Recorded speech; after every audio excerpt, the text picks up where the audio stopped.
Hey, welcome to Metrunner Grid. We left the Christmas track in here, didn't we? That's good. It's still a jam, isn't it? How's everyone doing? Welcome to the Metrunner Grid. My name is Andre. It is Thursday, January the 21st. Hopefully you're doing well. How's everyone going? Yo, Jessica, how's it going? Sean, what up? Hello, hello. Of course, Jazz is here early to see the Maven deck get played. Yo, Jazz, what up? This is your deck list of the week. I'm actually really excited to play this one. This one's kind of my speed. I don't mind this one. I really don't. No multi-axis though. The fuck, dude? Oh no, we have Stargate. Never mind. We're good. We're good. About to go off the grid for the weekend. Oh, damn. What are you doing? Lamil, what's up? Hype. Just tried to skip to the part where the stream starts. I don't think I ever caught a stream early enough. I think we did start like 5 minutes early, but welcome. You made it just in time. Glad to have you. Hopefully you're doing okay. Ezra, how's it going? There he is. Spear as well. Yo, how's I'm assuming evening, but that's probably not right all the time. Oh no, it means it's almost 2 a.m. again. Well, there you go. I'm going to be useless as work tomorrow. If you're going to be my bedtime alarm, you're going to have to start streaming earlier. Oh, sorry to hear that, Tanuki. We should be streaming more at other times that make more sense, but it's been a bit hard lately. Get some sleep if you can, though. Sleep is really important. E3 multi-axis? No. We got a Stargate. We're good. Good things. Been playing lots of Hitman. Oh, yo, how's that been? Don't spoil anything. I'm one of those wait till 2022 to play Hitman 3. Hitman has classically been one of my favorite games of the year. Basically any year they've come out, at least the last two, which have been a bit of a departure. Hitman Absolution was a bit shit. And this one just came out yesterday, but it's like an Epic exclusive, and there's been issues with online play because it's always online for some reason, and there's been issues with like getting. It's actually a really cool thing because Hitman is they've been using basically the same engine, and they've been adding new like quality of life and new feature things every year or 2 years when a new game comes out. But basically if you own the previous game, you can access all the content in the new game in the new engine, and there's a lot of content. There's like a lot of content. So the idea is that you can open up Hitman 3 and have all your Hitman 2 and Hitman 1 stuff, which I still play consistently. That's really cool, but there's been issues with that from my understanding, so I'm gonna wait a bit. We'll see. That's only a year. Oh boy. Jal says, I suggest making the updates. I've been -1 Nodo, -1 casts, +1 simulchip, +1 indexing. Ooh, I do like that. I do like that a fair bit. Now losing a casts and losing, yeah, it gives you more hardware, which is nice with a technical writer. Having a fewer resource means a double resource plays are a bit less often, but that's probably okay still too. I'll try that out. How about +3 indexing? I've been playing the first 3 missions so far and I'm loving it so much. Technical issues aside, had a few crashes. Oh, that's a bummer. That's a bummer. Hopefully they sort that stuff out soon. Do you have like a good PC, or are you doing on console? Is it crashing on console? Crashing on console feels so much worse than PC for some reason. Yo, Alban, how's it going? Hey, Andre. Yo, nice Jackson Howard. Welcome. Tobal, also, how you doing? Welcome. Tanuki says it's all good. My fault. Lost track of time prepping for weekend D&D. Enjoy the Ocarina stream. Oh yeah, it's a good shout out actually. Thank you. Glad you like that. If you are, okay, I'm gonna do shameless self-promotion. I don't do this too much. If you subscribe to this channel on YouTube, you get notifications when videos come out, which is kind of nice. Also, you can hit the follow button and you get notifications when we stream, which if you're watching now, you probably have it. Same for Twitch, which is nice to do. Anyways, point being is that we had the Ocarina 3 tournament, the side of it that made sense for North America generally and Europe, the sort of time zone that makes sense. And we streamed on Sunday for about 5.5 hours. It was a really good time. It's a really good time. Ocarina is a cool format. In short, it's basically standard, but on top of that, you get to play an ID that's either a connection or an agenda, and you get that text instead of an ID box. It's really fun. I had a really good time at the tournament. Sanjay runs this. This is like the 4th tournament of the style he's ran. It's all been really, really good and really fun. And we had some pretty strong competition. It's worth watching. Even if you don't care about the format, it's not that far from standard. So it's not like you have to learn new cards or anything it's not a heavy ask, I don't think. But it was good. It was a good tournament. It's really fun. Glad Sanjay can ask me to be part of that. Shoot, I completely forgot. I should put that on when I go to bed tonight instead of Jorb's Monster Train videos. Oh, I don't check Jorb's on the regular. I probably should. But yeah, it was a good tournament. It's a lot. It's like 5.5 hours, and there was no downtime between rounds, no breaks. So at least it's like, it's pretty consistent Netrunner at every point in time. So at least that's like, you know, I don't know, good watching, I hope. I don't know what good watching is. It's a great format, and it was a lot of fun to watch. Glad you liked it, Baza. Oh, please don't leave the Nodo. Yeah, Noto is like a really, really fun card to play. It's always like the most fun thing. It's always a bummer too when you win on the turn that you're gonna play this. But Giles is saying, I know, I found I kept winning on central runs when trying to Noto anyways, a la Apoc. Exactly, that's the issue. This card wants you to run all 3 central servers, and you generally win at some point, especially if you Stargate, because you can get an agenda to archives. I'm playing on PlayStation 4 because of Epic exclusivity, and getting on the same format makes sense with the carryover. Yeah, that does make a lot of sense. Yeah, I guess I'll wait a year. That's a bummer. I was excited for that. I'm back. I want to spend another good year playing a lot of video games. I did like I beat I think about 45 video games last year. I'm already I'm going to say 3 video games in this year. I just finished Outer Wilds today, which I know a lot of people really like, and I don't think it landed with me as well as it did for other people. And I need to take a while to think about why that is. But I struggled to finish it, which is weird because that was a lot of people's game of the year, and I'm really surprised. Spear saying I've been playing tons of games lately. What have you been playing? What's good? Right now I'm on Grand Theft Auto 5, which is really strange. But it's a good thing to play on the exercise bike. And I'm playing in first person, which is something you can do on PC, and it's kind of refreshing. It's kind of really fun. Yo, Solom, what's up? Outer Wilds is about embracing the spirit of exploration, and I totally feel you with that. It's like one of the coolest exploration games, and it has a really cool vibe of, you know, going out into space and finding stuff and trying to patch together ideas and concepts and discovery. Except I found it a bit more on my side with frustration. Like, I'm not going to spoil anything for the game, but I found this area and I found a part of it that seemed really important, and I spent hours trying to get into that part. Just because I thought there's another way around, so I went the long way around. I tried this, I tried that.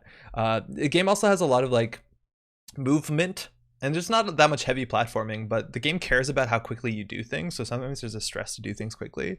But it's all about like low gravity stuff and flying in 0G, and the controls are really frustrating. I can't imagine doing that on a mouse and keyboard. But I spent hours and hours trying to get into this place, and the conclusion was you can't get into that now, and that really frustrated me. And it's stuff like that really dampened my sense of exploration, where there's a lot of walls I hit where it's like I don't know that you can't get into that, and then I spent hours that were a waste of my time, I guess. I don't know.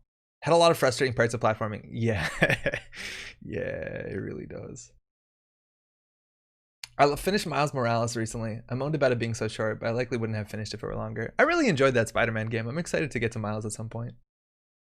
Raketha, what up? I loved Outer Wilds. Felt so cool to realize when you were in a giant puzzle and how to solve it. Yeah, that's one thing I can definitely say. The giant puzzle and then all the pieces clicking in your head, super cool. I wish a bit more of the elements, because like that sort of discovery I think happened 80% in text logs, which I'm not a big fan of. And 20% of it, and that was the coolest 20%, happened by gameplay stuff or by images or piecing stuff together like that. And I wish it was a different split as opposed to just like finding, oh, you got to this location, there's 2 things to read, go into the next place. But I did get frustrated, and I actually ended up using like at some point I got stuck and I used like a polygon guide, and I think that destroyed a lot of the sense of like discovery and accomplishment. So maybe I goofed myself up. Maybe I did. Maybe that's on me. Really need to get back into going to sleep on Thursday night. Sorry, Anarcho. I'm really sorry. Yo, Brandon, what up? Hey, Andre, long time no chat. Yo, thanks for playing out in the Ocarina. Hopefully you're doing well, dude. I've been playing a ton of games. Griftland, Slay the Spire, Don't Starve Together, Dawn of War 2, and Blood Bowl 2. Half tempted, I assume, to log on to Jinteki. Yeah, we're gonna be playing some tonight. I'm excited for this deck. I'll talk about it in just a second. Slay the Spire slaps. I have played a bit of Griftland, but I didn't really get into it because I don't think I had a good tutorial. And I'm not big on Don't Starve, but I know people like it a lot. Dawn of War 2, I played a bit of. I think it was great. I want to play Outer Wilds, but I have game-breaking control issues. Oh, Ezra, do you have a controller? Because the game says on PC, like, play this with a controller. And I tried playing the game at first with mouse and keyboard, and it was a mistake. It really was a mistake. We just did our first GN case. It's Worlds, and it was a blast. Everyone was very rusty. We had a lot of fun. Did you do it in person, Baza? Can you do that? Did you see CDZ threatened you with a deck list of the week? I did, actually. That's now become a thing. There's a fair few deck lists that are being posted onto Netrunner DB that just specifically say, fuck you, Andre. Good luck, Andre, in the comments, which I find really funny. And I think that CTZ list is actually going to make deck list of the week. The kind of algorithm that makes that, it seems opaque. I don't know whether it's a robot or a person. I'm excited to play it. I honestly don't think it's that bad. I kind of want to play it. There's some really bad cards in it, but like, the game plan seems fine. You can win it. There's definitely a theme now. Yeah, yeah, it is. Oh man, it's like CTZ does that a lot. Sanjay does it a fair bit of people just like dunking on Decklist of the week, which is great. I gotta bounce. I wanted to jump in and say hi. Happy hunting, dude. Thanks, Ludmilla. Enjoy the rest of your evening. Get some sleep, huh? The control buttons were randomized to a baffling degree. D pad down was paused. The hell, Ezra? Are you playing on console? That's buck wild. Sorry about that. Only time I ever saw Outer Wilds was watching Shanodin play. It looked cool, but never did get it myself. It's worth checking out. Stoppable. You can pick it up relatively cheaply, and it takes maybe about, I don't know, 10 hours to get through it. If you're, I don't know, clever enough, I suppose. I haven't even tried navigating Dark Bramble yet. That was frustrating. It was on JNet. Ottawa is still locked down good and hard. Oh, right on. Okay, yeah, that makes sense. That makes a lot of sense. Oh, that's good. That's good. The Ottawa crew is still playing. That's good. It's just most likes. Oh, I didn't realize it was that simple. Okay, well, it looks like we're going to play that next week. Are you going to play the 495 card max deck that was recently posted? Okay, so this is another thing. Sanjay posted this Big Max, and I think it's like the entire legal card pool that Max can play as a Big Max deck. And if you're familiar to this channel, I'm actually a big fan of Big Max decks. Generally, we play a Max deck with about 112 cards, but building a Big Max deck actually requires, with all due respect to Sanjay, some thought. And the idea is that with the free card draw, there's enough economy options in faction or neutral, and there's enough breaker options or breaker flexibility in faction or neutral, splashing just a bit of influence, that you can deal with most situations. Now, the problem with all the cards, obviously, is that the deck has a lot of really shitty cards in it that are not only like bad on their own, but that's actually mostly it, bad on their own. So I did a couple test draws for this, and it's like really, really, really, really bad. So like this hand, the only card that's worth playing at all in this hand is Faust. I'd actually maybe Obelisk if we're doing Faust, so that's bad. If you do this again, like that's a really bad hand outside of maybe the Dreamnet. It's just so much worse. Maybe we'd play it, but like the variance on this seems so high considering how many horrible cards there are now in this list, as opposed to a deck where every card in it was either econ, draw, or a breaker. But it's probably worth playing for the lulz. I don't know. Just mulligan until it gets 0. Yeah, that's largely it. But like we have 6 Fear the Masses in the deck. What the fuck? Page Piper? Oh man, imagine playing this in person with Page Piper. Page Piper is actually probably worth playing, which is really funny. And like Uragna Mercs, like there's just so many Contaminate when we have no viruses. Like this is gonna frustrate me. But that being said, like this deck can definitely still win games. Oh, you just, okay, check this out. So say we Windfall blindly, we get 1 credit. Sick. Sick. I can't show you what Windfall does. It basically says trash the top card of the deck and get its install cost in credits. Oh, actually no, we'd have to shuffle first. So it would be a random card. We wouldn't get this Armitage. But yeah, I don't know. I just want to play more Big Max. Maybe not that one. We'll see. High Street, the board and no snares, terrible deck. The board is not good. No snares is bad for what the deck is, but the deck can definitely still win. I think the deck could win games. And yeah, it could win games. The big format is literally every playable card. I didn't realize that was like a format. Is that what a format is? Because that format sounds awful. Linty, how's it going? Welcome. Are you saying that you don't slam Cryptus turn 1 with a smile on your face? Well, it depends if you have Cyber Feeder, right? You can't even stack the deck with Windfall. No, if you could, it would be broken because you just like put back in the day, you'd put the like 18 cost console on top of your deck and it'd be good. Sanjay beat the CTZ deck with this deck. Oh, I believe it. I do believe it. It is good against damage. The board is way worse than people give it credit for. It's a blank asset until runners would have 7 points, but it wins games for them when they have 5. So the thing about the board is exactly that. It is a terrible card and it does very little, but the one thing it does do is that they can go in for a huge multi-access and think they win the game, and then you res it like before they access. So the idea is like, oh, I don't care that you have a Mwanza, or I'm gonna run archives and see 10 cards. Like that actually has some like legitimate play, especially when PE can kill. There was this old deck called the Oscars that we've explained many times before on this channel, where you throw all agendas into archives and hope that the runner runs archives, and before they access, you res the board and then you win. So yeah, it's a bad card, but there was some logic there. I don't think this is Sanjay's IPT deck. His IPT deck is a more regular Big Mac. What's IPT? This deck is undefeated though. Yo, McCallum, how's it going? Armitage is still a random card. So for what it's worth, Armitage is a good card in this list. Like that's the kind of card I want more of in this list. Like cards that if you draw it are technically economy. Because when you don't have that sort of reliability of what you draw, just having a neutral economy card is good enough. Otherwise you're gonna be clicking for credits. Like with this hand, we're gonna be clicking for credits. Because this hand is terrible. Sorry, it's hard to see, the cards are small, but yeah, this is a really good hand, all things considered. Like Chrome Parlor is useless, Urogniv is useless, so we'd probably just do like, okay, we'd max draw. We'd do off-campus apartment, gamble, paladin, and we'd probably guinea pig, just to trash our hand. Next turn we'd start with one card. Fantastic, it's a Croter, we're halfway to the races, and then we just try and keep drawing. Yeah, this actually is a playable hand. If we drew this hand, we'd probably be okay. Yeah, actually pretty good. Oh, itinerant protesters, right on. Yo, Mushin, what up? I think there are merits to max deck that plays 70 or so cards, but more than that, and the consistent issues are pretty bad. I think, Mushin, you can go more than 70. I'd argue that my 110 card max deck is not inconsistent, because the consistency is more about how much flexibility you have. If you have a strong AI, you have bin breakers, you have enough card draw, I think you can get away with 100. If you have enough like neutral and anarch econ cards, like you just have to figure out what your density is, right? If you expect 1 in every 4 cards to be an econ card and you have 1 in every 4 cards to be a flexible breaker option, I think you can get there. I think you can. And maybe it got even slightly better with medium and parasite, because parasite in theory is a flexible breaker option, quote unquote. I think 100-ish card max with the companions and patchwork can do some decent work. Yeah, I honestly think like my max decks that I've been playing have run patchwork, but they've also run Maw and other stuff like that, just because some matchups you want something else. Pencil plus Geist, name another iconic duo. I've been running an async in-house tournament in the past few weeks for the group, and Sanjay's 99 max is the only undefeated runner along with Pincel's Geist. Wait, what does that mean? Async? Like you play over internet? Like email? Not internet, email? Like this hand's awful. You can't rebirth turn 1. You have to draw through your deck. Bazaar is awful. Yeah. Well, obviously there's gonna be bad hands in this. It's like 300 too many cards. Okay.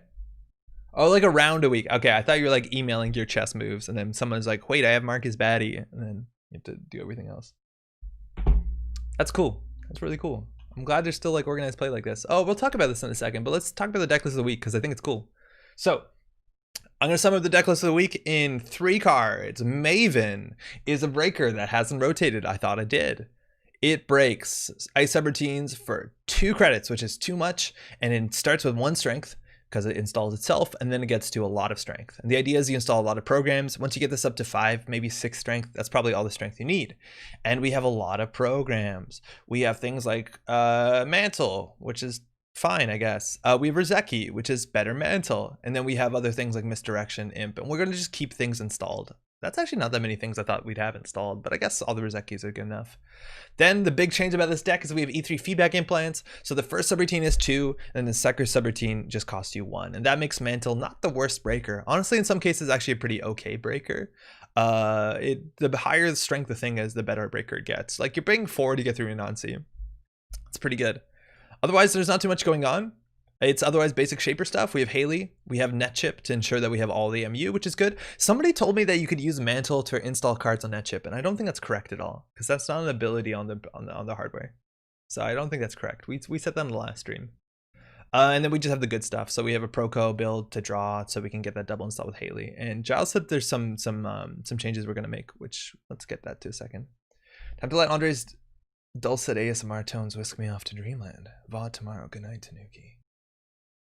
Mantle plus NetChip doesn't combo. Yeah, somebody said it did last time that we played with Mantle or NetChip, and yeah, it definitely doesn't do it because this is not using the card. Hosting a program, you still have to install the program. It's not considered using NetChip. My favorite night shift viewing. Yo, Matthew, what up? What are we doing tonight? We're gonna be building a deck after playing some of this Time of the Maven. We're gonna be building. I don't know. I think we're trying to kill people in HB. I think that's what we're doing. JNet prompts you to use a Mantle. Really? JNet. You should know better. Okay. If you don't know, the deck builder added an import, and I'm really excited about it. It's really good. What are the changes we're making, Giles? If you don't mind. If I'm not mistaken, so Giles is in chat on Twitch and suggested to make some changes. Mantle can be used to pay E3. Yes, Mantle can be used to pay E3. Mantle can also just be used to pay like Maven anyways, so it doesn't matter too much. Minus notoriety, minus cast. Yo, Andre, how you doing, man? Okay, we're gonna make some edits. So we're gonna take the notoriety out, unfortunately. We're gonna take one casts out. We're gonna add a simul chip, I think, and an indexing. I think those are changes. I was thinking if there was a boomerang or something, then you can rank and use mental to pay for the remaining subs. Yeah, so mental you can use for programs or hardware, but you can just use it for programs, it'll be fine. Well, for Proco and Writer, yeah, so I actually did a test draw with this, and I drew Tech Writer, Proco, and Daily Casts, and Gamble. So I played Gamble, Cast, Proco, which is like a really good opening, but after drawing a couple cards, I realized that Proco Technical Writer is definitely the way superior start, just because then I had programs in hand, and I need to do something here. This deck actually looks pretty good. If we play against assets, basically all we need to do is get down some Rozekis and hope. Otherwise, we're good at dealing with some big ice. If they can rush us, they might be able to do it. We can always stim hack out an Ngolo. If we really need to break things, we also have Deus Ex, which is technically a breaker. It's also kind of just good in the meta, people trying to kill you. This is like something people don't play around. And otherwise, the Maven is going to take a bit of support, but we'll get there. Oh, we have Imp. Yeah, you're right. We do have Imp. Yeah, Imp is actually really strong. I feel like Imp is probably better in a lot of matchups against, well, not entirely. It's definitely good for asset spam, but I'd rather just get the Rozekis out and then maybe imp some operations. I don't know. Maybe I'm a bit too optimistic. Okay. All right, Anarcho. Let's play some Netrunner. That import feature is sick. Oh, Argus, okay. Argus tags damage. We do have a misdirection, which is good. We have to make sure our economy is good to deal with economic warfare. Our opening hand is Proco casts. I think we can do triple credit Proco casts. I think that's good enough.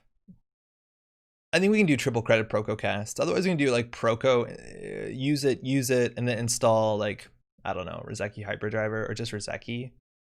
I feel like just Proco cast is good enough. Just gonna beat up your deck. We'll see. This is where Imp is good. That's a snap keep. Yeah, we have Proco, that's good enough. The question is whether we triple click for daily cast or whether we want to do like some Hyperdriver turn 1 or Rozeki turn 1. I feel like cast is okay. We'll see how explosive their start is. They're on Argus, which is anytime we steal an agenda, you take 2me damage or a tag. And one of the big cards that we're going to play around, that looks like a Rashida generally. If it's a false lead, that's a bit rough for us. So we could interact here, force a res. Generally, they pay about 4. Maybe we take a tag and net damage, but I think we're just going to do the slow start because we're Shaper. Do we have Clot? I think we might have Clot. We do have Clot, so that's also worth knowing. I'm doing well, trying my best to deal with too much snow, but I got my tractor working, so the driveway's clear. Just have to get some snow off my roof tomorrow. Yeah, it's Rashida. Yeah, you're out there in the wilds. There's a fair bit of snow here in Montreal. We got like 20 to 30 centimeters.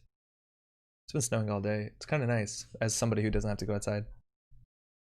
How much do you respect CU these days? I would say 0. Because Argus specifically isn't like a big money deck. If that's a token with an Atlas, we're in a bad spot. But I haven't played it against enough CU for that to be an issue. I really haven't, but I could see it being an issue. So we can triple draw. I have to click Proco, right? Why is it not working? Oh, there we go. Then we don't want to do a double install, so we'll get down to Rozeki and the Hyper. I'm clicking, but it's not working. There we go. We should basically, we will have enough money next turn to play the sure gamble. So let's see if they get a food or an Atlas of the token. Oh, it's just a food. That's the best case scenario for us by a huge mile. As soon as they get Atlas tokens, our single indexing also gets a lot worse, but Stargate can do a lot. Hit the hand? I don't think we want to. We want to basically stabilize our economy, because anytime we steal an agenda too, we have to like worry about their ability. So we really want to have a lot more money, because if we run down, they do economic warfare into hard-hitting news. We can't even pull the misdirection. So we just definitely want to set up. So we'll start setting the fuck up. Okay. So we still have 4 clicks. The indexing is not the worst here, but I want to just establish our economy. This is actually worth getting down 2 net chips first. So we want to get a double install. I don't want to install Ngolo and Maven. I think we want to install one of them on a double MU net chip. Okay, getting a bit clumsy. We might have to single install something here. JNet is laggy lately. Devs are working on it. Okay, good to hear. So we don't have a good double install. We can install Ngolo Maven, but again, that's all our MU, and then we won't be able to get down. Or it's actually more than all our MU. So we need to get down a Rozeki, but there's no double install there. So if we drop to 9, Hunting Ground actually probably matters in the matchup because Data Raven has a big chance of being a thing. So we might just want to do not efficiently and do a single install here, which could be the Ngolo. We probably could have pro-code once more and not play both games. We probably should have pro-code once more and got a double install here because we can throw out this pro-code pretty safely. I'll just single install on that chip, whatever. Feels bad.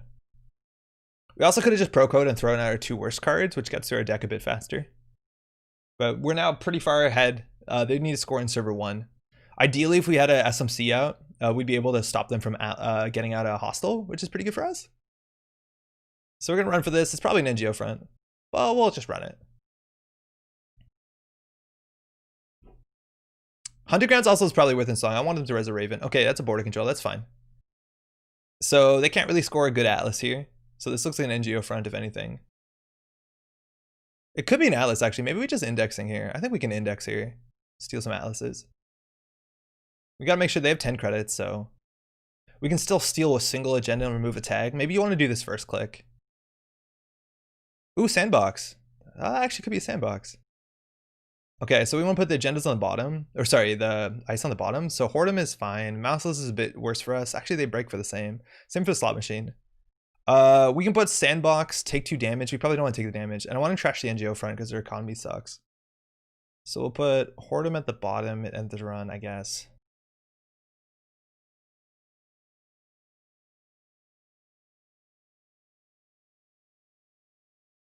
Slot machine is cheaper to fire a lot of time.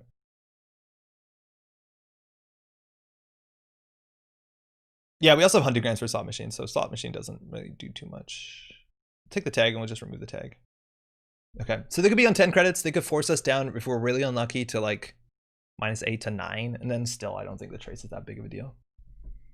If they hard hitting use us. This needs to be a, this isn't a, what's it called, an NGO front. I don't know what they do here. Like, do they score a sandbox? Okay, so they didn't. So it, do we ever run that? Do we ever just Ngolo run this? It's 5 to install, 4 to break. They also iced HQ, which is really weird. We know there's an NGO on top of their deck. So I think we just put Hunting Grounds run R&D. Could proco once for sure. That's why you wait for the double install, but whatever.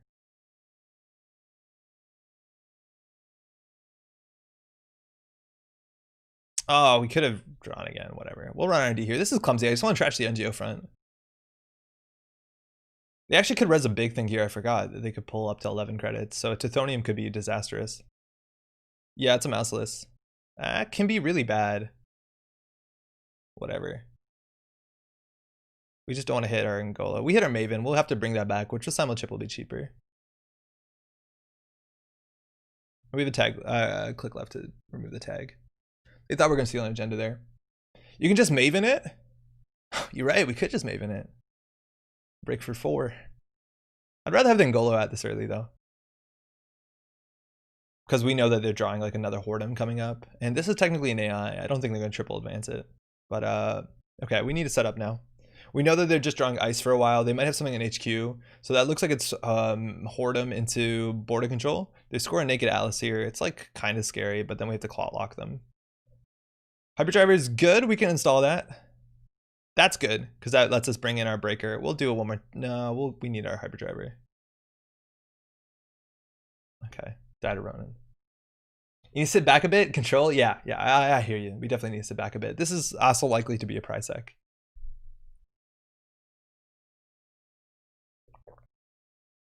Once we're set up with our Maven, we get done our Stargate in a pretty bad spot, and now we have the MU to like cheaply, after like this turn, we can, oh. I think we have to run that. I think we do have to run that.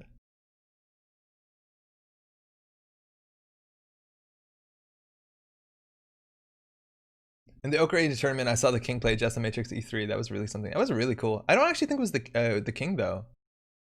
I think that was Ba. I think it was Ba Ramu. I might be mistaken.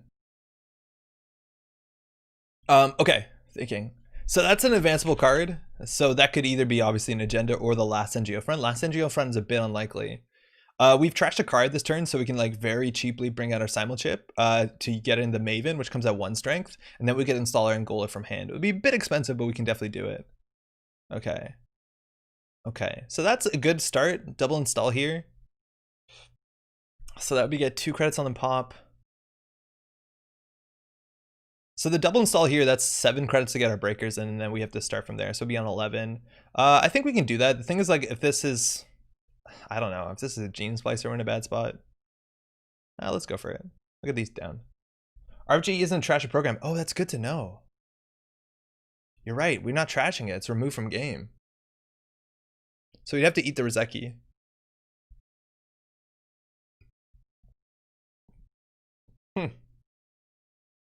Probably had bad pub to score out. If it gets to 6. Yeah, they definitely have hostile, but if they get to 6, we'll just like try and claw lock them if we can. Gotta respect the reverse accounts too. Yeah, that's a good point as well. Reverse accounts is a thing. We're pretty comfortable though. I think we're still gonna go for it, and we'll just eat the Rozeki. Worst comes to worst. We'll see how bad this is, because I think this is just a mouseless, and if they res the mouseless, or the Hordem, excuse me, they can't really score out here. And if it's the slot machine, which is probably an HQ, it doesn't do anything. Well, it doesn't do much. So it tells me the HHM plays off the table. We could die here to a couple traps, but I don't know what they're on. Okay, wow, another mouseless.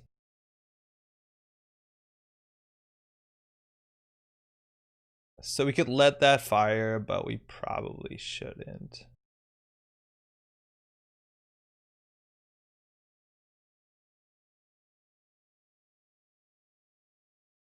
Oh, we can't install the Angola from hand. Oh, fuck, the double technical writer. Oh, no. We shapered this poorly. Well, whoops. Okay. Whatever, we'll let them fire that. We fucked that up really bad. I forgot we double installed here. We shouldn't have double installed. We should have ran. So we can install this from hand as well. We'll let this fire. I think so.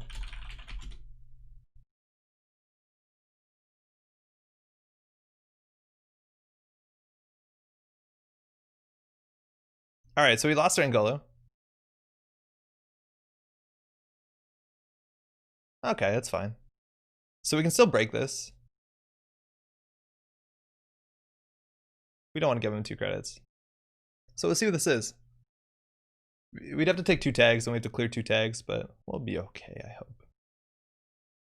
Oh, they border control. Oh, I see. So if we run back, we take 3 tags. What can they score out? They can score out a 4-2. They can score out a 3-2. So what do we need to draw here? Oh man, we really goofed it all over the place. Yeah, I think they can have it. We'll play control. That's fine. Yeah, there's some big mistakes in there. Forgetting that the RFG is not a trash. Double installing the technical writer, installing anything even. Okay, so they got that out. Now we have bad publicity. So that's looking a bit more like an NGO from, but I guess they couldn't have scored it, so it still could be a 5-3 here. So what can we do here? We'd have to get through that. We can just let that fire again, I think. Them being on 8 credits. Yeah, we can just let that fire. It's an NGO front. We just proco up a fair bit. We have to clear the tag though. Yeah, we played this pretty poorly. It's okay. The bad publicity is going to be a bigger deal for us. Losing the cast? Okay. Proco would be the card we want to lose.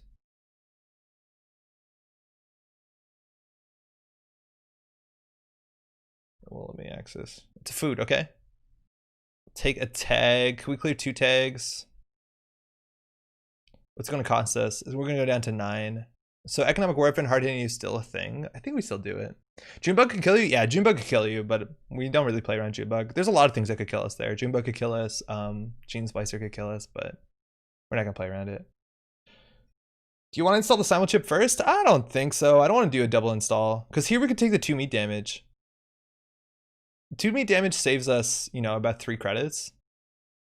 Unless they do like C-source into something, but I don't think they're gonna do that. Honestly, the 2 meat damage doesn't seem the worst.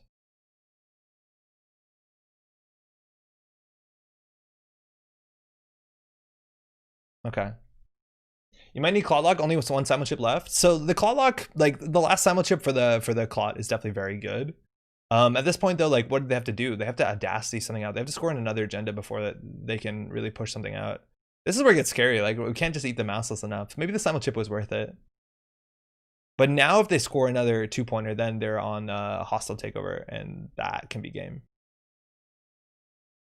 Okay, that's good to have. Okay, we have a double install here to get the Maven up. We might just want to let them get this, hopefully Rashida, so that we can get our Maven up. And then we really need the Simul chip. Oh, Hyperdrive is a really good draw.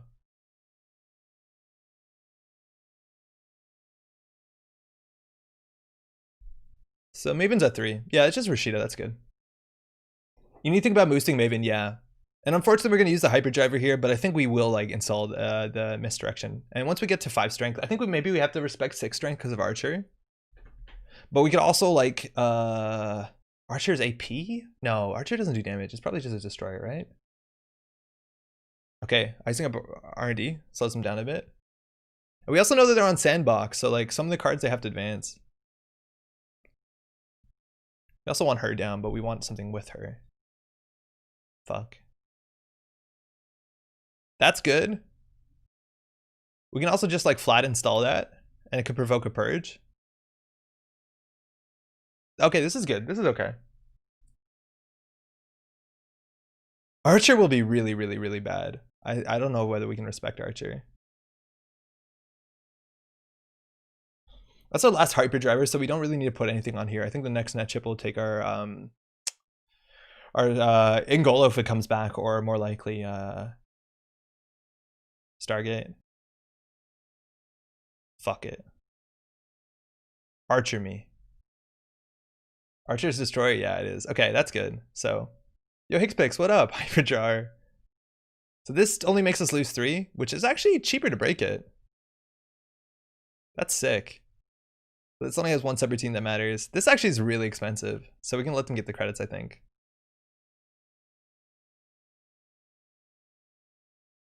Okay, so that was free.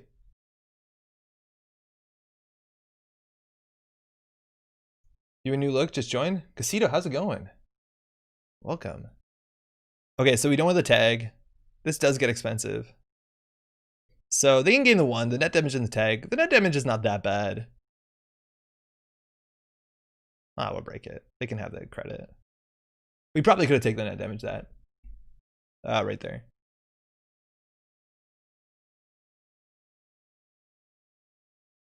Okay. Or Proco. Okay. So we're at the point where economic warfare into hard-hitting news is a real threat, but we do have the misdirection on the table, so like it's even hard for them to do that. Let's see if the clot stays. 3-2? I don't know if it's a 3-2. But now we're back on lock. We have these technical writers that we could have considered popping one of those if we really were scared. But E3 is a 2 in 17 at this point. So like what? A 1 in 8 basically. To draw. Once we get that down, like the server gets really cheap. Right, like this is free. This is 3 credits maybe. Yeah, there's a purge. That's good. That buys us a whole turn. And at some point we get an imp down. We start hammering HQ, but we're not gonna be able to recur it too much. The simul chip will be a really big deal if we get it. Double install is good. It gets us money. We can draw again and get a double install down. There's the E3. So I'm gonna do. We don't need 2 simul more chips. I'm just doing this because it's free. But that's gonna help us a lot. And again, we have 16 credits on the table. Going good. This week's deck of the week seemed right up your alley. Yeah, honestly, for as much shaper as I play, this is pretty good. Pretty all right. All right, that's actually pretty good for us. So Audacity score out here is the real threat, which is alive and well. So we need to find the last simul chip for that not to be a big threat for us. Which is an issue because we only have 1 in 14. So we could probably have to start slamming HQ here. No questions. We're at 4 strength, and we saw there's probably a Hortum on HQ. Honestly, maybe an Afshar. We'll draw once. Nah, nothing. Okay. But yeah, we need to snipe an Atlas for hand. If we hit an Audacity, we have like 1 draw. Oh, that's good. Can't break it, but at least we can. Oh, shit. Whoops. Let's not look at those cards. I hit the wrong thing. IRC boosting Maven to 15 is a win condition regardless of points scored. That's a very good point. Ah, fuck. We know the simul chip's coming up. Ah, shit, whatever. Well, I goofed that.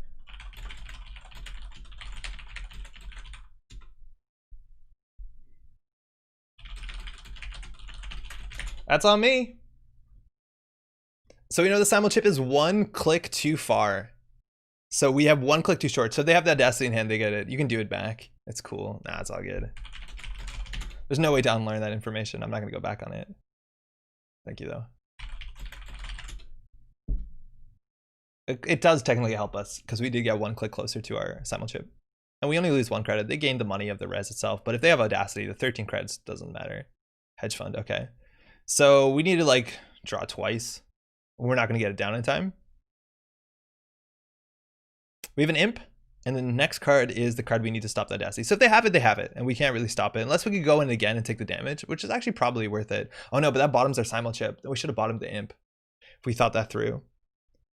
No, because we can hunting grounds it. So we have to go back for another run and hope that we hit an Alice that they have in hand. So here we lose a credit. Food, okay. Take the 2 meat damage, so we don't want to end with a tag. We lost the imp and we lost a sure gamble, which is fine. So they could have it right here. They just need the gamble, the audacity, excuse me.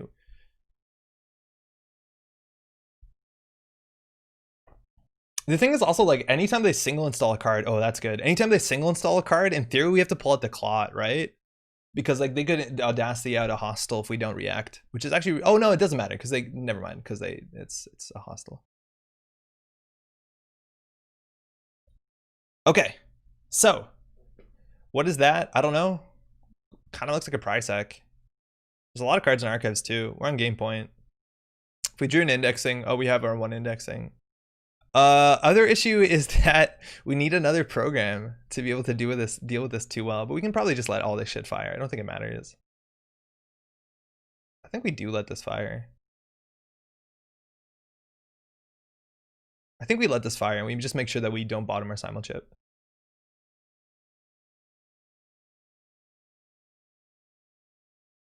Could you just shuffle the deck? Yeah, you're right. We could have shuffled the deck. We definitely could have. We could have undone and shuffled the deck. So here we lose a bit, and here we'll take a tag and net damage.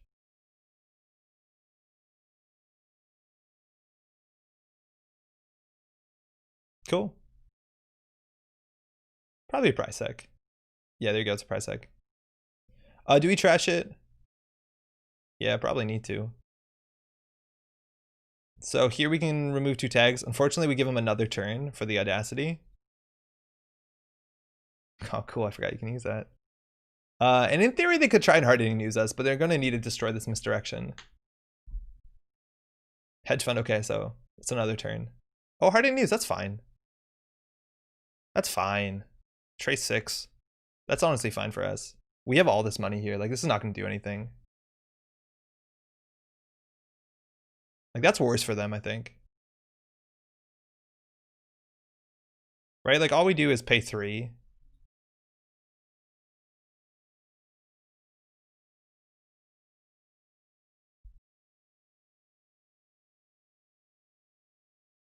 We'll take one of these and we'll put one of these down, which lets the clot be good. I'm not going to install another net chip because I do value having cards in hand to soak damage because sometimes we just let damage fire.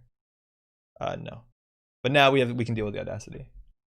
Okay, so now if we get our Stargate, which is 111, we can close the game up pretty quickly. Even running archives has some merit once we're comfortable with the board, which I think we're in. Wrong order? Oh yeah, you're right. Wrong order for sure. We lost a credit on technical writer. That's pretty clumsy. We could have another credit. That's a really bad order, lol.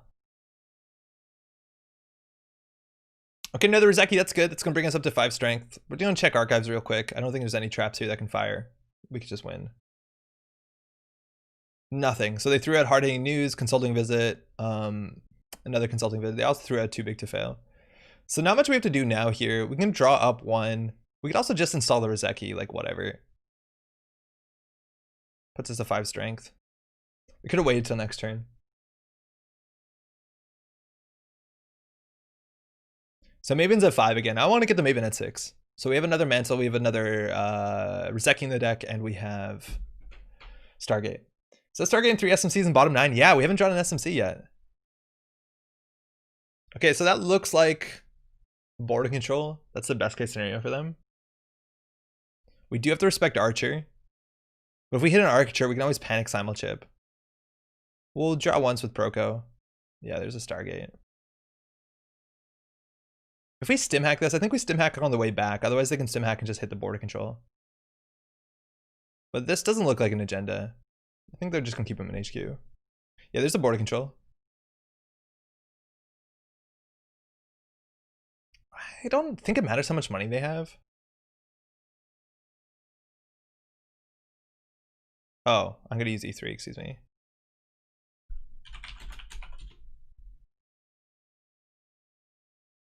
The idea is that you don't pay 4, you pay 3. This is, I think, a price sec. So we're gonna do this first. Prevent a one encounter ability. Okay. This is 2 to break. That's technically cheaper.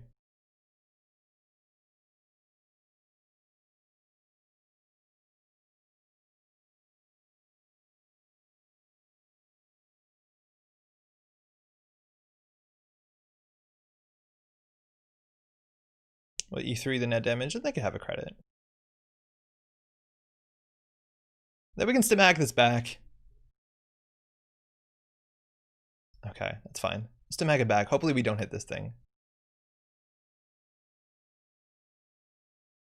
Hardware program. Okay, so we're gonna break all of that. 2. And we'll break that with E3. And then we'll break all of that. And we'll still have enough credits to trash PriceSec for free. And clear tag.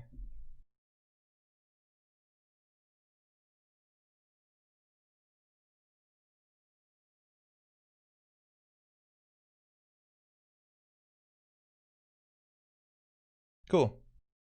Feels like GG. Yeah, it's they're at the point where Shaper got a bit too big. There's still tricks that they could do. Yeah, there's a price tag. That's fine. So we can trash that. It's gonna be hard on their economy. They need to like bait out, basically. They need to install advance and NGO front and bait out our price tag, or bait out our what's it called? Oh, we took a brain damage too. Okay. They have to bait out our what's it called? Our clot. Like that's the thing. Praying 2x damage doesn't hit gate. Yep. Yep, we are. At this point, though, we just start slamming HQ if we lose the Stargate, and we'll win. I don't think we need the Stargate. Any money to install Stargate mid-run with this? We have to use our Simul chip, unfortunately, and we need that so they don't Audacity out for the win. So we want to keep our Simul chip if we can. But we only had 1 credit left of free value. So I think we're just gonna do Proco, run HQ. We don't really need a Stargate. Like there's a lot of agendas still left. There's 3 Atlases, I think a hostile, maybe. Oh, we got another bad pub. That's really good too. We just don't want to die to snare or some cheese. 3 bad pub. Have they only got 3 NGOs to bait clot? Yeah, probably. Looks like just 3 NGOs. Okay. So we'll not take the tag. They can probably have the credit.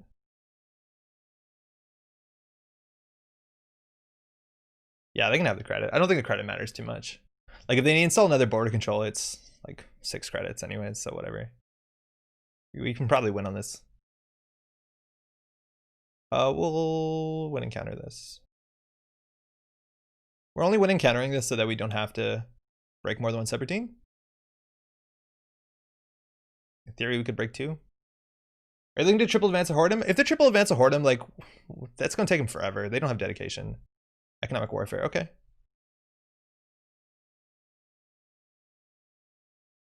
They might value economic warfare, but at this point, I don't think it matters. The issue is that we do have to play around like Seasource Scorched. Economic would put us onto 6. Seasource Scorched would just take our hand out, which is like mediocre, okay. We could just take the Tech Writer. We did cut Notoriety, yeah. Don't draw Brain. Oh yeah, that's a good point. Yeah, we'll just take this. We could draw and throw out a card, but yeah, we'll just take this. But yeah, you're right. The Notoriety would have been really good right now. Really, really okay.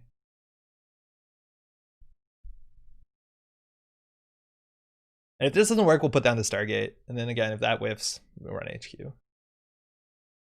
Don't need the second E3? No, we don't. But cards in hand could matter. Like, we could hit snares. I don't know. But yeah, in theory, like, overdrawing's not that bad. We don't even need another net chip. We don't need this technical writer at this point in the game. This is all the money we need. Another mantle would be installable for sure.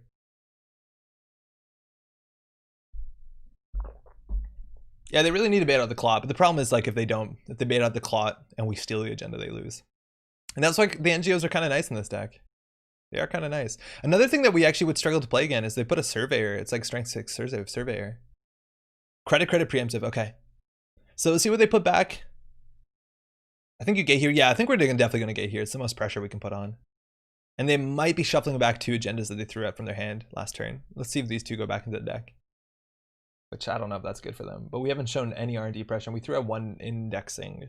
So they actually, because of the indexing, they might have the last border control here. Ooh. Weird. So they, like, it is worth... Yeah, of course. There is a good reason why they would keep a 3rd border control for R&D, because they did see 1 indexing so far. And that's fine. If the Stargate gets eaten by an indexing, like, whatever. We'll be back next turn. If you're really spiteful, we can even like trash the Stargate to simulchip Stargate, but that'd probably be wrong. Archer. Whoa, they have an Archer. This is always when I want to start a new remote and then I lose because I go broke. There's like no good reason to start a new remote unless you can jam 2 things in the same turn, but we can call 2 things in the same turn. And the thing is, like, if they have a surveyor, you want to build that on there because it's obviously really strong. Let's install this on there. Why does it ask that? That's so weird. There's an Archer here, it's good. We're at 6. And if they also forfeit an Archer, like, we're fine. We break it for like what? 2, 3, 5 credits? 4 credits if we don't care about the 2 credits? If I had the disappearing archives thing happen, it's annoying. I haven't seen that yet. No res, fascinating. Okay, where do you want to take the tag? We actually have the bad publicity to be able to break all of this, so we don't actually have to give them credits. Project Atlas, hard-hitting news, economic warfare. Good game. GG. Maybe it's an Archer and they don't want to forfeit any points. Yeah, at that point they probably don't. I think out of anything it would make more sense to be an Archer, unless it's like a, I don't know, a Bulwark or something they can't afford, but I assume it's an Archer. Yo, huge difference. Imagine that food they scored early. Like, I don't think you ever rush food out. That might not be wrong because it puts a lot of timer on the game. But like the fact that they've pushed out food is such a big difference because it doesn't do anything for them. If that was a sandbox, they would have got money. If that was an Atlas, they would have tokens and got for a combo. It's just so rough for them to have to score out a food out. I think actually you probably don't score this out first and you just keep it in hand and draw for a better agenda because they spent like 2 whole turns. 5 credits to score this. It does nothing. And the cool thing about like the later point in the game is that we have to run everything they install advance, and well, I don't think it changes that much, but like them scoring the food out early is like the biggest deal for us. If that was an Atlas, obviously totally different game. Probably because you use NetChip to install it, so mental triggers.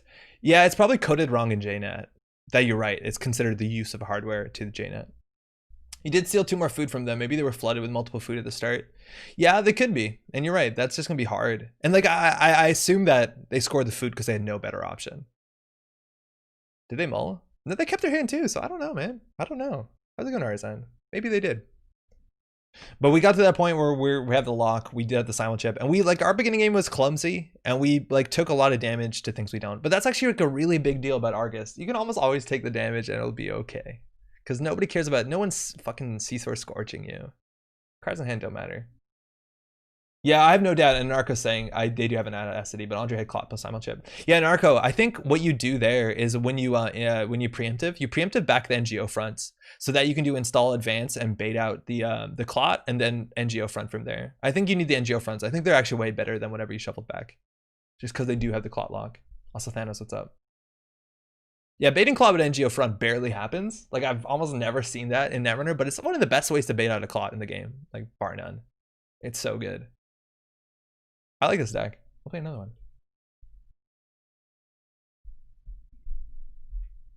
There's always, like, these builds of, like, can you build the dream rig? And Maven, like, kind of represents it. The other stuff you see is, like, Baba Yaga or, like, the big old stim hack out a study guide. And I don't know if they're better than just like playing Ngolo, but they're fun. Do you have the window after Audacity to score? Yes, yes.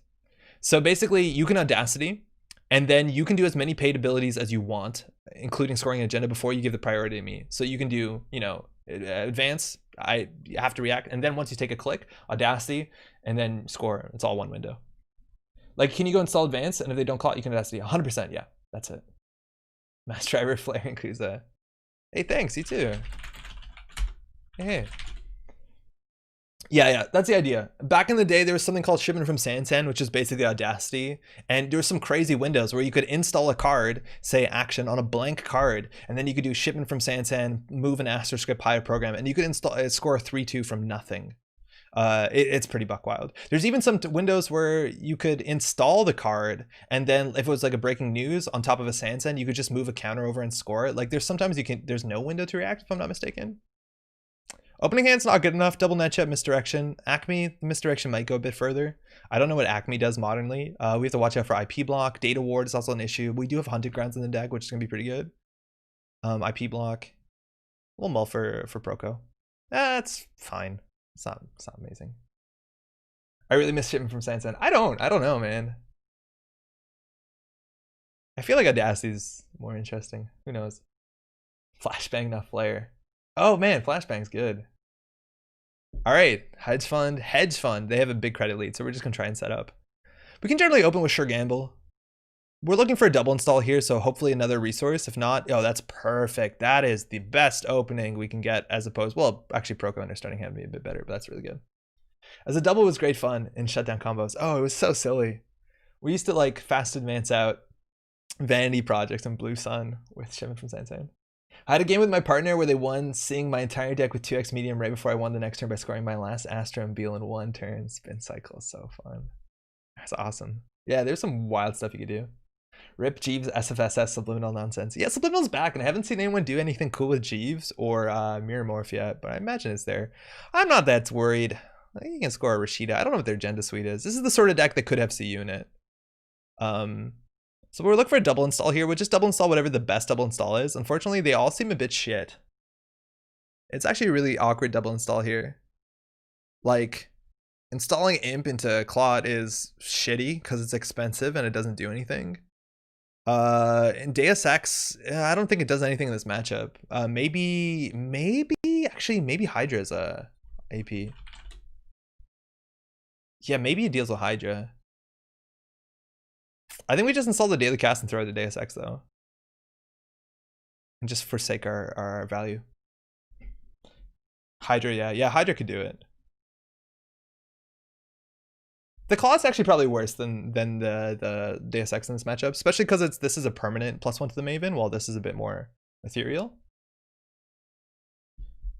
Given Johnny the Nisei design lead, and they have good love for combos, I hope something like this comes back eventually.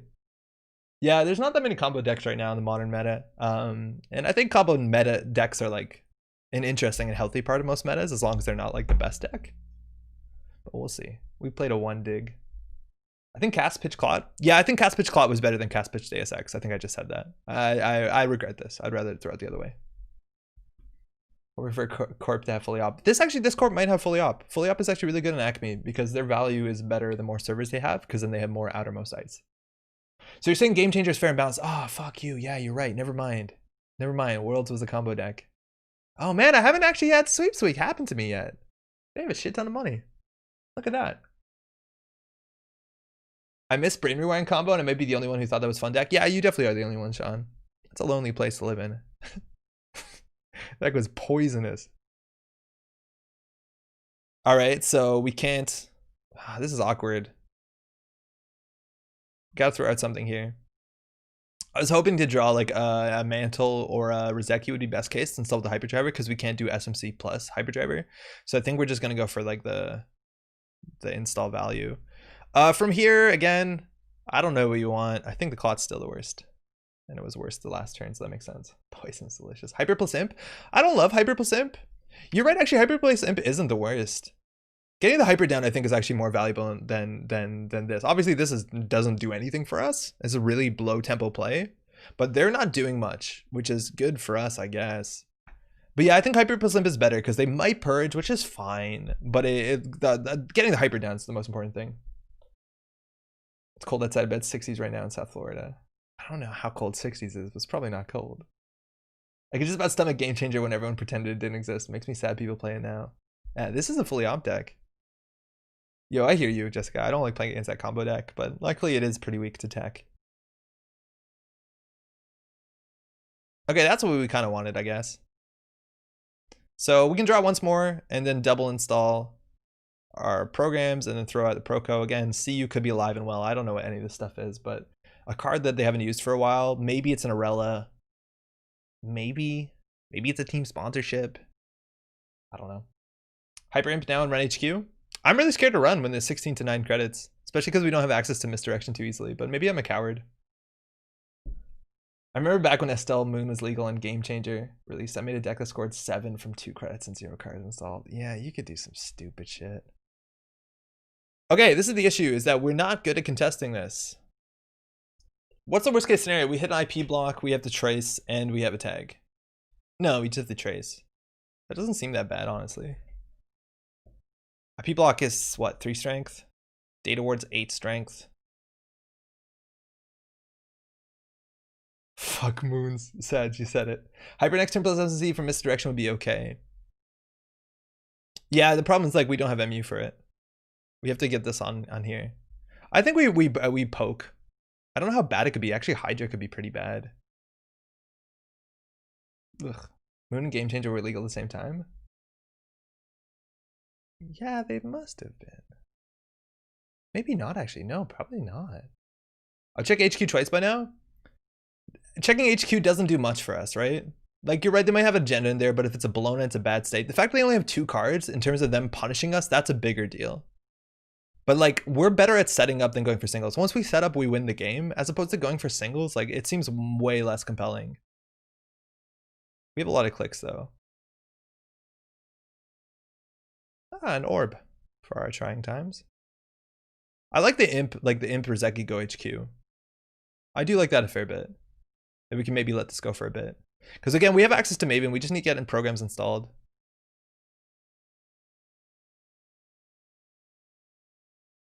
We need an net chip badly. Moon was restricted but not banned. Really? Fully operational. Fuck yeah. There you go. That's a huge hit. Let's go check what the other card is and see another fully operational. Team sponsorship. Okay, that's not scary. But we definitely don't want to trash that. We don't have a way to use the mantle. They're probably not going to punish us here outside of a CU on the table. So I guess we can Proco up, and then we have to discard something. Well, I don't think we need all these SMCs. Ah, fuck, that was a double click. Oops, I double clicked. Because we'll definitely install the simul chip there. Thank you. Just going to shuffle that. We'll just install that, whatever. They're throwing out a lot. Seems like they're rushed. I don't think they're rushed. Like, they're dirtling, if anything.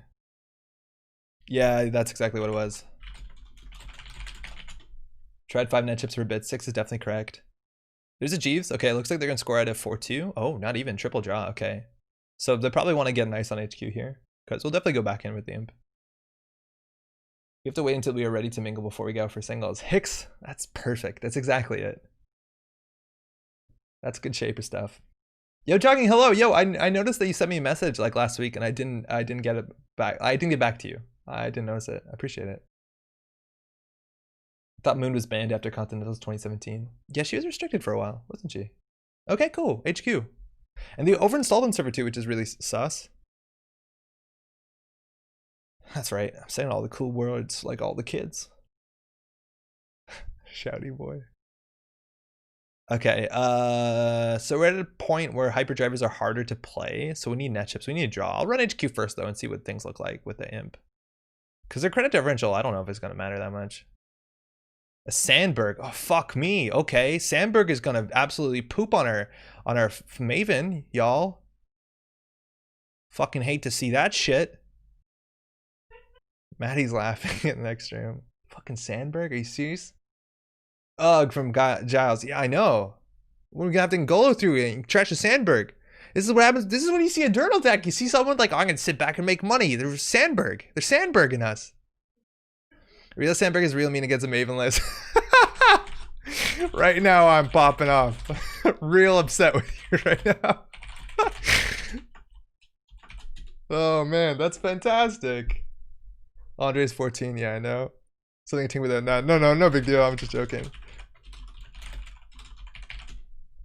That's amazing. Okay, hey, that's what we wanted. We haven't installed this turn. Let's beta double install. Okay, double install seems pretty bad right now. Seems pretty bad, y'all. Do we even have a double install? We don't even have a double install. That's fucking awkward. Okay, carry on. Thanks, Smoke. Haley, thanks, Shaper. All right, let's see how bad this can be.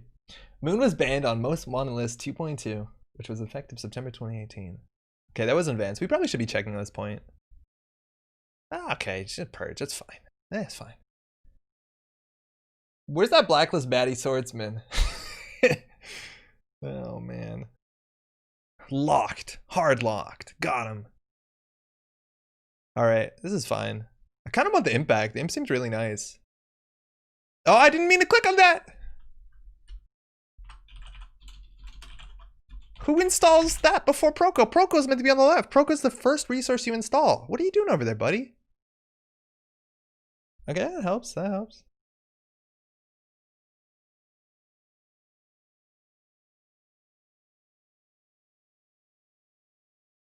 Going HQ. We really need to find the hunting grounds. Trash quest? I don't know, man. I don't think it matters that much. Sweeps week. Like, they're gonna have 1 billion credits. He says that, and then it's gonna lose to Sandberg deck. C-Source close doesn't matter too much. C-Source technical writer into trash is a big deal. I feel like we can get greedy and just keep this technical writer. They don't seem like a C-Source deck. We could try running it, but like, what's the worst case scenario? We hit an IP block and then they trace us. Oh no, we can break IP block. No, but we have an maven. We can't run last click because we'll take the tag from IP block because this is an AI. This is actually really hard with the IP block matchup. I'll just keep drawing. So Ray's R&R came out. Wow, so good. A good week or so in that deck. Rain Reverie was June, July. It does matter if they put down Sandberg. Yeah, it does matter if they put down Sandberg, but hopefully we can trash the Sandberg. Like, we have a pocket and Golo. Like, how bad could it possibly be? They single ice everything. We'll be fine. Should we install Imp on their turn with Simulchip for extra Haley? Yeah, there's a chance that that's the right thing to do. If they don't ice HQ, I'd definitely consider it. I'm trying to, like, playing like last matchup where this Imp Simulchip was way more valuable than it is now, but I think you're right. I think we get the Rozeki down as well. And we can Imp some of this trash.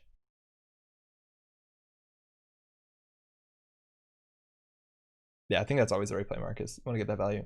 The best week of drawing 30 and making 40 credits in one turn in my life. Oh man, there's this terrible meta also at one point where it was like CTM was legal, Astro was legal. Okay, so we install this on their turn. We get the Rozeki out. Oh, we don't have MU for the Rozeki. I guess we're putting Rozeki on a net chip. Oh, it's really laggy. I'm sorry, y'all. This also gives us an extra 2 credits, which is nice. Okay, let's start checking things. Let's start with server 2, which seems like the one they want to protect. We can deal with Hydra, I think 6. Oh my god, Hydra 6. Damn, we're so good. Ah, there's our DSX if we ever needed it, but we're fine. We have a tag technically. Hydra at 6, break subroutine. Do 3 damage to the runner's tag, otherwise give the runner tag. Don't want that. Thank you. And then we'll break this for literally 2 credits. Want to Imp on Rozeki? Oh, Imp on Netchip is better. You're right. We goofed that order up really bad. Yeah, you're totally right. Do you mind if I reorder? I don't think we can reorder my installs. Yeah, you're right. Whatever. We'll live with it, but you're right. 100%. The thing that's more transient should be on the Netchip for sure. I just installed the Imp first. I didn't consider it. Okay, so we can run them, trash a bunch of these things, and then pop the tech writer. Team sponsorship. Nah, it's fine.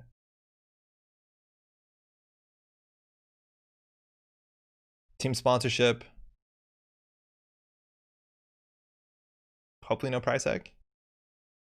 Beal. Oh, I was going to not run it, and then they would get doubled sponsorship. That's huge. That's really big.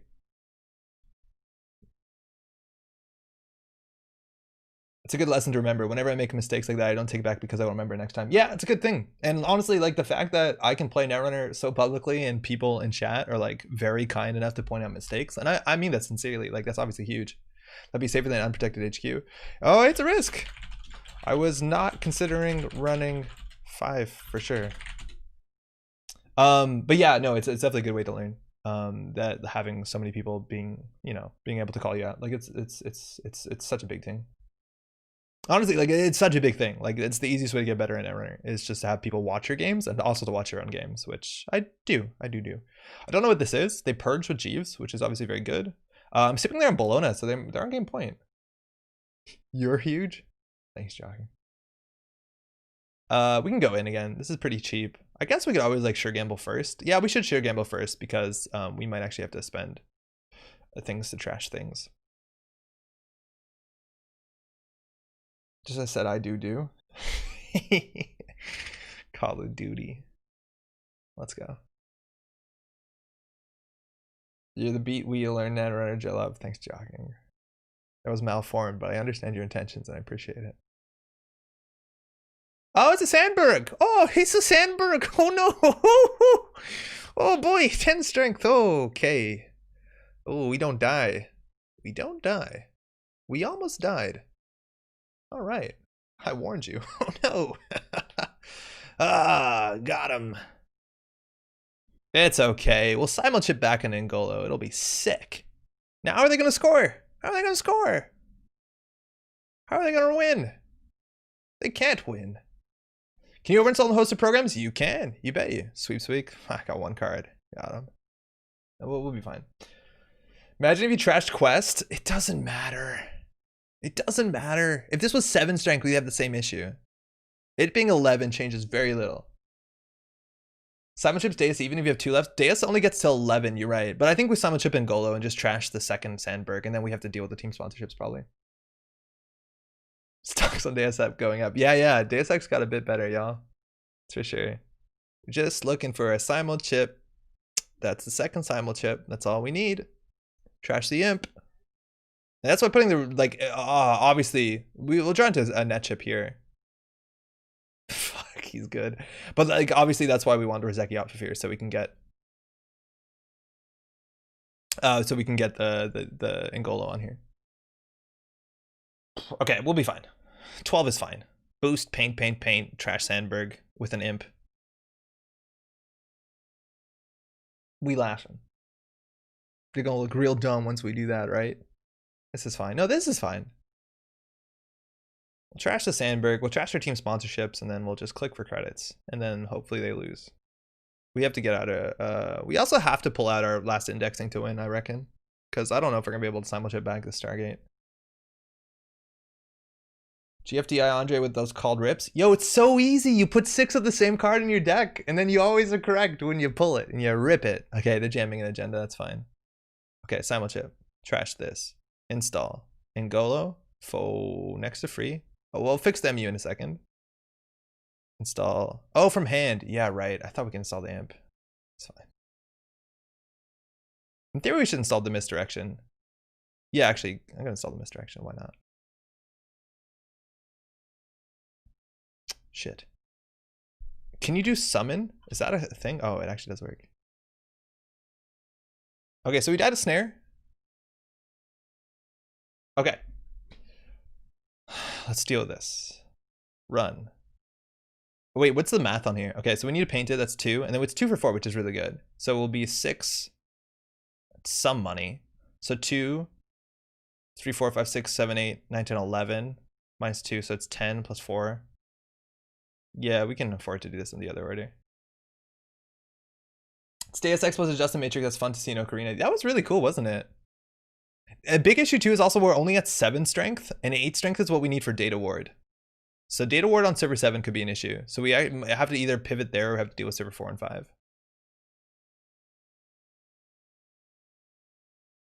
Thanks, Mantles.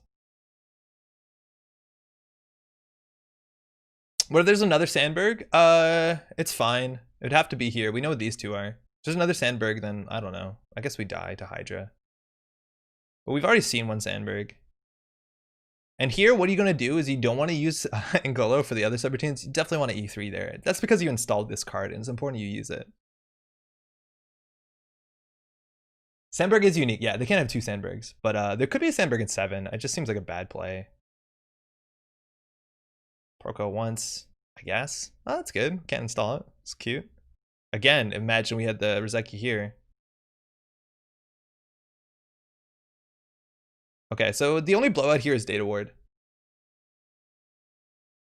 That's an Enigma. Sick. Technically tagged. Guess it's cheaper than Gola. I would have Mavened in a pinch. Okay, so price tag is kind of bad, I guess. They would need like real tag punishment. Snare, yeah, snare's bad. I don't expect them to be on snare. DQ.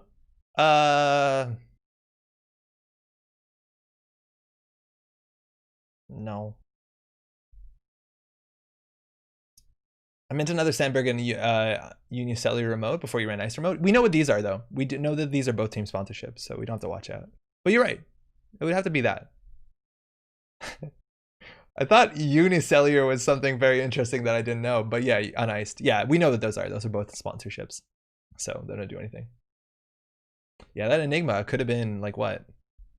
7 strength, I guess. They gotta figure something out. If they don't have like a tag punishment here, which they could have, honestly, it kind of works with Sandberg, kind of doesn't work with Sandberg. But we're like one fully op away from something stupid happening.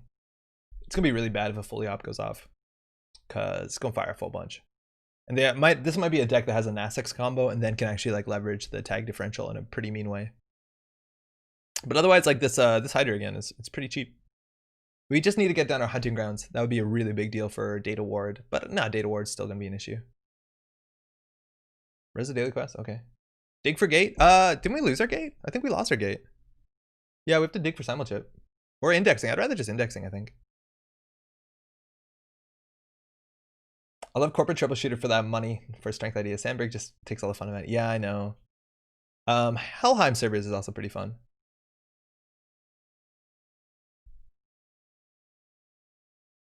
Last click draw. Okay, that's never great. Question is, do we check this? Just draw it to brown snare. Okay, it could be a Sandberg again. It's fine if we hit the last Sandberg here. Man, JNet's really laggy right now. It's a struggle.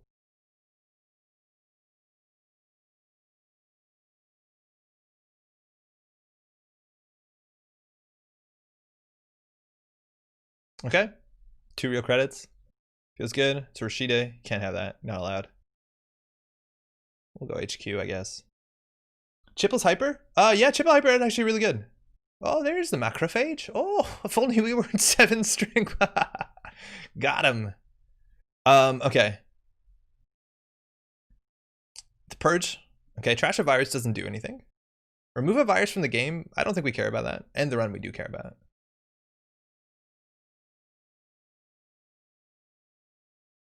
I haven't really seen Acme since UCF rotated. It's good to be people still doing stuff with it. Yeah, no, Jessica, I feel the same way. It's not a deck I'm excited to play that much because without UCF, it's a lot weaker.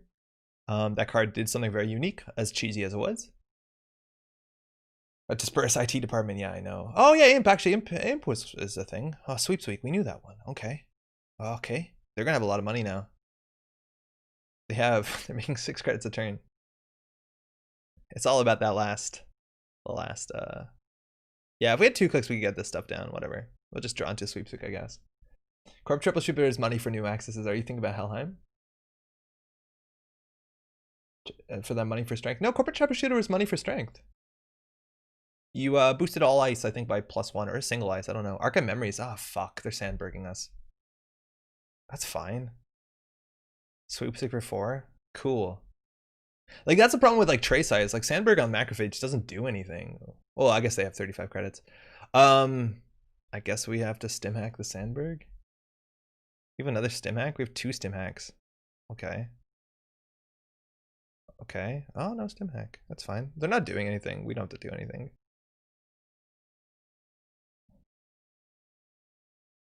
I guess we can install the tech writer. I don't think we need to. I really don't think we need to. Because when you install it, yeah, whatever. We definitely don't need another net chip. Oh no, we shouldn't have done that. That's not a thing you can do. I'm thinking the Biroid. Oh, you're thinking of like what's his name? Let me move my face. Hudson?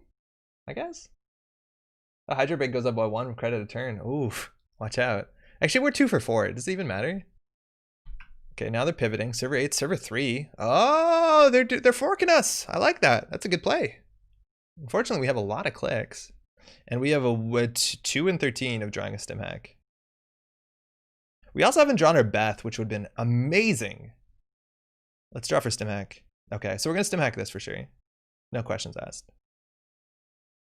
And we actually have to watch out. There might be a second. I wouldn't be surprised if there was a second Sandberg now on the table.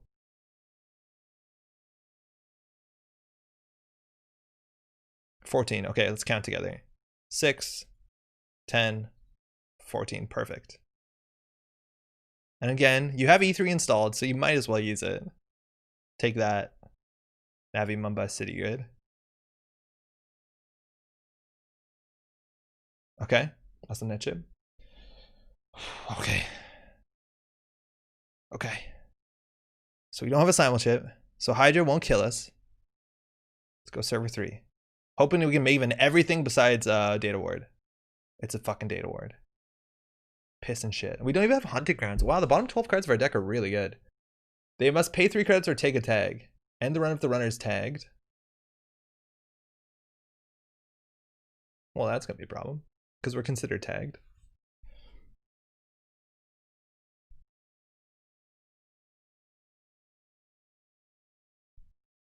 Okay. Server 8's likely a Data Ward. And the problem is that they're going to score at a 4-2 agenda. So then it's either run this or trash server 4 and server 5. Oh wait, we have so many clicks. We can do all of this. That's a vanilla. Okay. I don't know what this is. 2 to break vanilla. Man. What is this, a criminal breaker? Rashida. Okay, that's something. Okay, so Hunting Grounds doesn't do enough here. It saves us 3 credits. If we had another breaker here, we'd actually be able to get through this. I don't know what other breaker we have. We have another Rozeki somewhere. Run HQ, we could go see the single card in HQ. I think that's probably worth it. Because I don't know where their agendas are. 19 cards left. The other issue is like we could run server 4 and server 5 and take down 2 team sponsorships, but I'm assuming they're going to fire this turn, and that's actually pretty bad. Because if that fires, then they bring back their fucking Sandbergs, which is very expensive. I think we actually just take these down. It's a bit of a bummer because our economy is a bit slowing down. The irony is we needed the hyperdrive, but yeah, totally. We're gonna bring these down just so they can't bring back.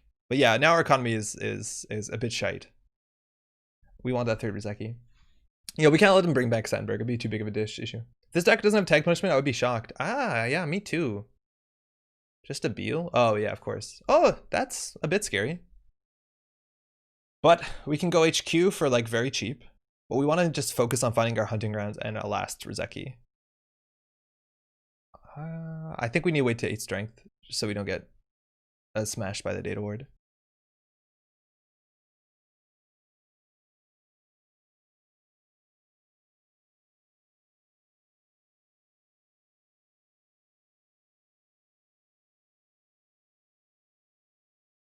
Yeah, it's gonna be hard. Fly on the wall, never advance online? Yeah, I guess so. We haven't seen any punishment so far. I'd love to go HQ that turn. We probably should have, honestly. But now when they jam an agenda, they only have 1 place to go. And again, we have to draw that last single Rozeki or a simul chip, but then we need to trash something to bring back our Stargate. So like it's not like program positive for Maven, if you know what I mean? Yeah, it seems like strictly tempo deck. Yeah, I'd be surprised if they have punishment. Like I think we maybe haven't seen some CVSs yet. And again, these daily quests haven't mattered too much. Like they're not using their credits to anything besides the Sandberg. And no matter what the Sandberg's up, we have to deal with it. If they had like 20 credits or 38 credits, it changes nothing. So the only thing that credits matter is that they have like Ash specifically, which we'd have to like use in Golo or Sea Source. I don't know. Then the Deus Ex is in the bin. We lost the Deus Ex in the early game. So like we have, actually no, we have another SMC, don't we? We do have an SMC. So we have like 2 and 8 out of programs, 1 and 4 on programs. That's possible. And hell, we get through this for like 5 credits. That's the best in the game. No, actually, Nefer is better.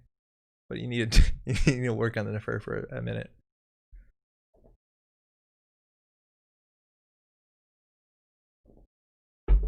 I guess the only strength difference where it matters is like Hydraing with the DSX, where 11 is the breakpoint, or 10 I think actually is the breakpoint. Yeah, okay, but we're far on that. First better. Tell me about it.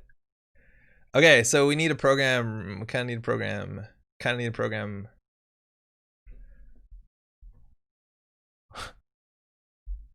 Kind of need a program, y'all. Oh, are you serious? There's 2 and 5 programs in the bottom of the deck? Oh, fuck me. Okay. Well, we'll do that because it's... Also her at the bottom of the deck is like worst case scenario, considering we like, imagine if she was at the top of the deck, by now we would have got another 7 clicks, 8 clicks easily. Like that's obviously trash. You can fast advance a food here? Yeah, we can lose. We can fast advance a Bologna here. There's a big chance we lost here, but there's nothing we could do here. We could have like hopefully Hail Mary indexed, but there's 3 data words in the deck. So the chance of one being an R&D is pretty high. Why do we need a program with Ngolo there? Oh, you clever bastard, wee bull. We tunneled, that's why. Bull, we tunneled. And then you took the time to make an account and then say something on Twitch, which is the right thing to do, because otherwise we wouldn't have noticed that. You've done well. They have 46 credits. Shit doesn't matter. Oh, now they made this a lot worse. Oh, that's good. You could have stim and Ngolo there. Oh, Giles, you're so clever after Bull said it, huh? Cool idea. Yo, Sunday, what up? Jessica's only talking about liking Nefer because we don't have the fractor we really want. Morningstar. Yeah, Morningstar deals with that. They overinstalled something. What the fuck is that? Okay, so double data ward is an issue if this gives you a tag and the tag sticks, which would have to be a data raven, but then we hunting grounds it. They put Raven down and forgot they have hunting grounds? Yeah, there's a chance. There is a chance. Because I think we still get through this. We have 5 clicks. I think we still get through this. It actually could actually be a Sandberg. Double data ward. We can't get through that.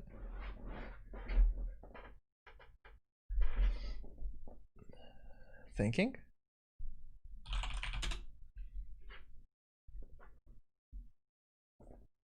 They understand the Ngolo Plo. It's all right. You'll find the program now. Thanks. All right, so let's talk about this. This one, we could avoid the 3 credits of the tag. If we take the tag, obviously, and go through this, the second data ward is going to be an issue. We can't get through 2 of these. You're not tagged for the second one? Oh, shit. Yeah, this is useless. It's fucking useless.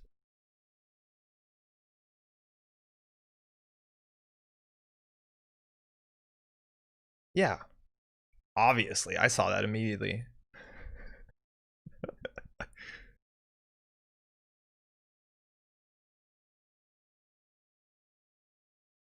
So the cheapest way to break data ward is actually 3 credits, and it's printed on the card itself. So this whole Maven thing was useless.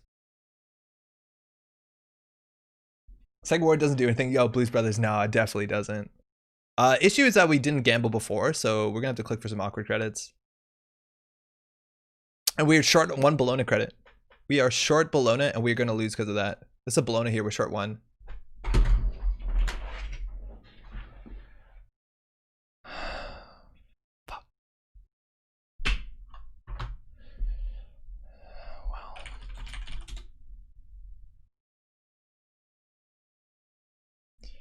All we had to do is play Sure Gamble, and that was GG. Oh, what were we thinking? Credit Gamble Stim Hack? But we can't break this. We need another program. We have to Stim Hack HQ. And assume there's a Bologna in there, which is actually pretty high chance. Yeah, we used our Ngolo. What else could we do? I'm not gonna say that. Draw install program and Stim Hack. Draw install program Stim Hack. Okay. Thought you had me there when I realized data ward and data raven work differently. Proco for program 2 and 5. Wait, is it that simple? Thinking. God draw 2 and 5. Okay, hold on. Assuming it's a 2 and 5. So we install the program. Cheapest case SMC, let's just say worst case is a Rizeki. If we get the Rizeki installed, we're at 2 credits. No, okay, we Proco. Hedge fund, install, Stim Hack. Okay, cool. So we Proco to 5. We've Sure Gamble to 9. And then Proco to 5, Sure Gamble to 9. I'll figure this out. Give me a second. Pro go to 5, Sure Gamble to 9, install Rozeki, we're at 7, and then we stim hack. So we have 7 plus 9, we have 18 credits. 7 plus 9, no, 16 credits. Okay, so this one costs us 3, 4, 5, 6, 7, 8. No, we can't do it. We still can't afford it. No, you're right, because this does nothing. 3, 4, 5, 6, 7, 8. And this is 9, 10, 11, which leaves it at exactly enough. Why did you 100 grand one of the wards? To save 3 credits, I guess. Okay. Okay. That's good. I think we still have it. I think we still have it. So we're at 8 credits, we have 16. So I did my math bad already. 9 plus 8 plus 8 is 16. So it'll be at 16 credits. Again, this is 3, this is 6, and this is 7, 8, 9, 10, 11, which credit perfect.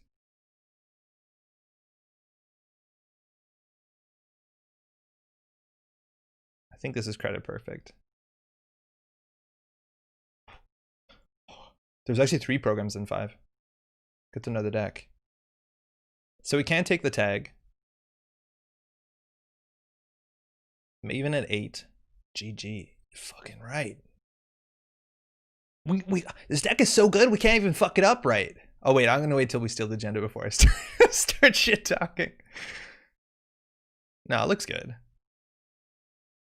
This deck is so good you can't even fuck it up. Can't even fuck it up. A good game. Oh, I had the gamble in hand before I ran. Wasn't expecting the double data ward. We weren't expecting a double data ward because it wasn't like it wasn't good. It was worse than a lot of other options. If they had a data raven, that becomes I guess a bit more interesting. But obviously we hunting grounds it and we just bounce on the run and go back. Oh man, didn't need the gamble. Oh yeah, you're right. You're right. We could just take the tag from data ward. Yeah, you're right. We didn't even need to gamble. Oh yeah, that's actually a pretty big deal. I go through 2 data wards. I go through 4 data wards. Double data ward. Yeah. It's not great. Raven, ward, or bust. Thursdays are the best day of the week because Metro Poker is live. Changed my view. Scrub, thank you. Appreciate it. I'm glad that your Thursdays can be as nice as mine. If you take the tag from data ward, it ends the run. So yes, you did. Yes, you can take the tag because the tag ends the run. Then these are online. Yeah, okay. I'll just agree with the last thing somebody said. So you just say your hot take and I'll agree with you before thinking about it. You could just click for 1 credit. No, I don't think so. No, we need to gamble. We definitely need to gamble. We have only 1 credit. We need to gamble. Also, there's a chance we drew Rozeki, right? Like, wow, there was 3 and 5 of that working. Only got Pachinko's in it. Would have been build a tower otherwise. Yeah, Pachinko falls just like anything else. IP block is the scary one. I'm surprised you didn't have any. Like IP block into data ward, that would really fuck us up because we actually have to take the tag for the maven. If it was IP block into data ward, then like we actually have to break this. And we could have done it though, because we would just like maven one and then Ngolo the other one. But IP block, like Spiderweb is so wild. IP block is so good in this list. So also like Enigma and Vanilla is not what I expected. But I think the idea is like, oh, you know, Sandberg will save us all, and to some extent, but not entirely. But hunting grounds? Oh yeah, we could hunting grounds. It wouldn't matter. Like we still could have got through. But I'm just saying like IP block is a better ice in this deck than like Gutenberg, where it doesn't matter. They're tagged anyways, right? I thought it out for sweepstake after a friend recommended. Not too much AI going around at the moment. Oh, that might be true. It's still good though. They're tagged, so they need a breaker, and the face check is a trace 3. No, IP block is still really good even if there's no AI in Acme because it ends the run because they're considered tagged. Second GGG though. Yeah, we got through there. Trash Chiefs? Man, Mika, I missed that. I don't think we needed to trash Chiefs that bad. Trashing Chiefs was good on the turn where there was like a card installed that they could have like triple advanced remastered Chiefs. That's for sure. Or that turn we could have trashed Chiefs. That's also like legitimate as well. And we totally missed the YouTube chat. So you're right. That was definitely an option if we tunneled here too hard. Everything's going right and still losing. Seems like business as usual for Acme. Yeah, I know. It's hard. It's hard because there's like a lot of decks that like specifically break ice well. And they all are just about their ice being a bit better. I think if they went faster, and that's like 100% the thing that like I want to say so much about Sandberg. How many turns did they do nothing, have one card in their hand, and we're just like installing Gs and team sponsorship and having 2 daily quests trigger and all that sort of stuff, and then building up a Sandberg. Like all that time that you spend making your Sandberg okay is the time they could have won the game. Like if they draw a single data ward and jammed behind it, we would have lost so fast. If they just did draw, draw, draw, install. Like we would have lost years ago, as opposed to like, you know, dirtling to the point where Sandberg has some teeth. That's Sandberg. Hey, cheers. Oh, they left. Thanks for the game. Sandberg is better when you have more than one ice protecting it. Yeah, that too. That definitely is true. It's one inside job away from being toilet. But the idea with this deck is that you are going to fully operational, so it'll be okay. Hope you had fun with the list. It's been a blast to tune. Some Netrunner protesters help me out too. It's an open server, so come join us in Discord Slack. Yeah, Giles, we talked about that last week. It's huge. Do you know how to get there? How the Discord to the Slack? But basically, I'll talk a bit slower. Itinerant Protesters is a group of people brought together. I think Dan started this. Of people who have played Netrunner for a bit and want to get a bit more competitive. They want to learn. They want to push themselves to the next level. So it's a group of like-minded people that set out their own goals. There's players of new, like who are newer to the game. There's players who are experts in the game, and basically it's sort of a support group for people to like basically ask questions and tune decks and understand the meta and test against each other and do stuff like that. If you want organized, like constructive criticism, it seems like a really, really nice place to get to. So if you care about that, do check that out. They're on the Discord and the Slack. I don't have a link because I don't know better than that. I need to drop in at some point too. That's really, really cool. I feel like if you do fully on back me, you really want false leads to landing a hard hitting news for 30 credits still wins. If we haven't seen false lead in a long time, I don't know why. It's still really good. Got your thanks on here. Wanted to listen to it. Oh, yo, Casito. Cheers. Good game. That's fun. Watch back the VOD. It was excited. I cussed you out at some point. Does anybody have RHM? I don't know what that is, Michael. Message retracted. Okay. +1 for protesters. Nice, Andorius. It's the kind of group I would just like to be around to passively soak up knowledge. Yo, Stoppable, you can probably do it. I reckon you can probably do it. I don't know if they boot you for lurking. I doubt it. But I 100% agree. I just want to like just keep that open to listen to conversations. It's the kind of group. Excuse me, I just read that. Okay, yo, talking about news real quick. Why we didn't see a false lead earlier this very stream? No, we didn't see a false lead. Not once. No, they did. They scored double hostile. Double hostile food. We thought there might have been. Andre, I'm 5-0 in the cut of the IPT tournament with my 99 card max deck, and I'm really hoping I can actually get a good deck to the deck list for you to once. I believe in 99 card max very, very handedly. Sanjay, I saw your 99 card max, and I think it can be tuned. I think there's a bunch of stuff in there that like I've changed the ratios of or cut. Obviously, that's the only ways you could tune decks, so I don't know why I said that. But I think 99 max is like legitimately goofy competitive. And I wish you luck, man, because I'd love to play that. Is voting machine initiative decent? No, it's not. It's not. It's a 5-3 agenda. What it does for you is dependent. And there's a lot of cards that do that effect for you, but better.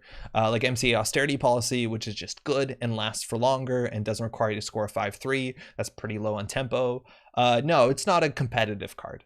Does anyone have the Protesters Discord link? Michael, that's what you're asking. I don't, but hope someone will post it in Twitch and I'll copy it over to YouTube. Voting initiative is a really good card, unfortunately, on a 5-3 agenda. Yeah, that's actually a really good point. If it was on a 4-2 agenda, maybe. The idea that's on a 5-3 agenda is kind of nice because it probably works in a more defensive slow deck that's setting up some sort of combo. So 5-3 with Ikawa makes sense to lower the amount of agendas in your deck. But at the end of the day, it's a 5-3 agenda and it's not very good. The Narco should have the invite. Okay, hopefully we can get that. It's okay in Ocarina. Yeah, no, Ocarina is fun. Appreciate Andre. No, of course. Yeah, or an asset. Yeah. I can't grab it from the server for some reason. Oh, beans. Okay. Michael, if we can't get it tonight, I'll hopefully somebody who watches this can post it in the YouTube comments. If not, if they can send it to me, I'll post it in the YouTube comments if YouTube for some reason doesn't allow you to post links, which I wouldn't be surprised. Voting Machine Initiative got me second in Swiss in the GLC. Yeah, sure. That's fair. I think I don't think it's a consistently competitive card, but I have no doubt you could win the game with it. And HB still has 2 good 5-3s, even with SSL gone. Yeah, they very much do. They have Iqua Project, but also Project Vacheron, which is a lot better. Give me 2 seconds. Thank you, Narco. Yeah, Vacheron and Ikawa are really good. For what it's worth, Ikawa does work well with VMI, the Voting Machine Initiative, but that's largely it. I want to go through some news really quickly. Eric Keelback, who I think might be an itinerant protesters, I'm not actually sure. I think he said that on the podcast. Wrote this article on stimhack.com. Stimhack.com is and was and is a really cool website where people used to pretty consistently write articles that explored the competitive side of Netrunner, talking about like, you know, the meta and tournament stuff and how to be good in Netrunner and click efficiency. A lot of the language that I use on the stream and people use collectively, a lot of those ideas have either come from Stimhack or Stimhack has done a really good job exploring and explaining them.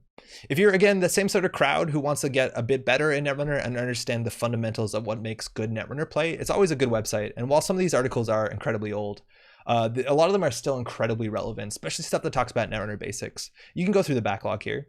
But just a couple days ago, Eric Keelback, who's the reigning, I think, 2 region champion winner, some wild claim, Canadian player, wrote this article. And this is something we talked about actually just the other week, was the idea about what's a tech card and what's a silver bullet, and talking about adjusting to the meta. And this talks about it, the idea of like teching your deck. And I've read through this when it came out, so I don't fully remember exactly what it said. It was good. It's very much worth the read. It's not very long, but talking about like how adding certain cards to your deck can be a big deal in the matchup, and talking about what certain cards are silver bullets, what cards are tech cards, what's worth playing, what's worth putting into your deck. It's a good read. I'd recommend it if you want to learn a bit more. It's really good stuff. Shout out to the people that helped Eric write this.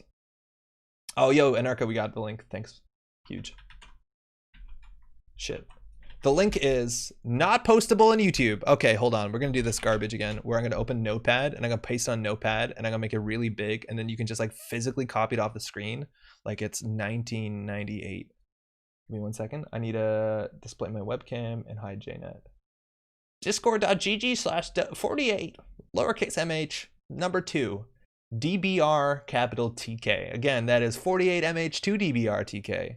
Discord.gg, of course. That's the invite to the itinerant protesters. The Emperor of Australia, Queen Emeritus of Bees. That's very good, Sanjay. I think that's incredibly accurate. All right, screen cap that. Get in there. All right, let's go. That's good. This is a good article. Do read it. Read some old stuff too. It's great. Victoria Jenkins. Oh, Jessica, I forgot about Jenkins. Jenkins is great. I love the deck Andre played years ago that robbed all the clicks from the runners. Oh, I missed that deck. Jenkins is really fun. We brought her up. Also, if y'all want to do this, and I kind of want to do this just because I had a lot of fun like a week or 2 weeks ago when we stopped playing Netrunner and we just started talking about questions and looking at cards, specifically also for newer players, this might have more value. But if we want to spend a stream and we just want to make it an FAQ, is Rashida a tech card? Not exactly, no, but she's great.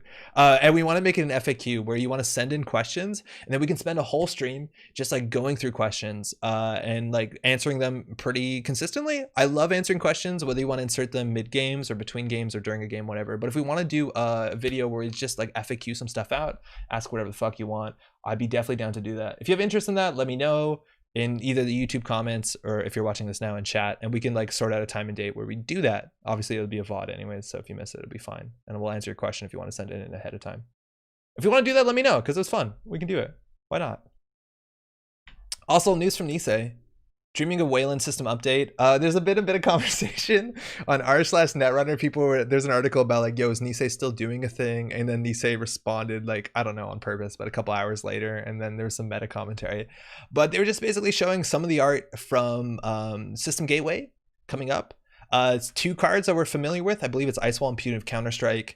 And if you're not familiar with the way that the art is made here, who's this signed by? Zoe Cohen. Okay, so a lot of the art is like pastiches of different art combined using some of like the Deep Dream tools, which is like an AI thing that I think Google worked on that lets you like, you know, fuck up art in this way. And I mean, I don't mean fuck up in a bad way, but like it lets you change the art.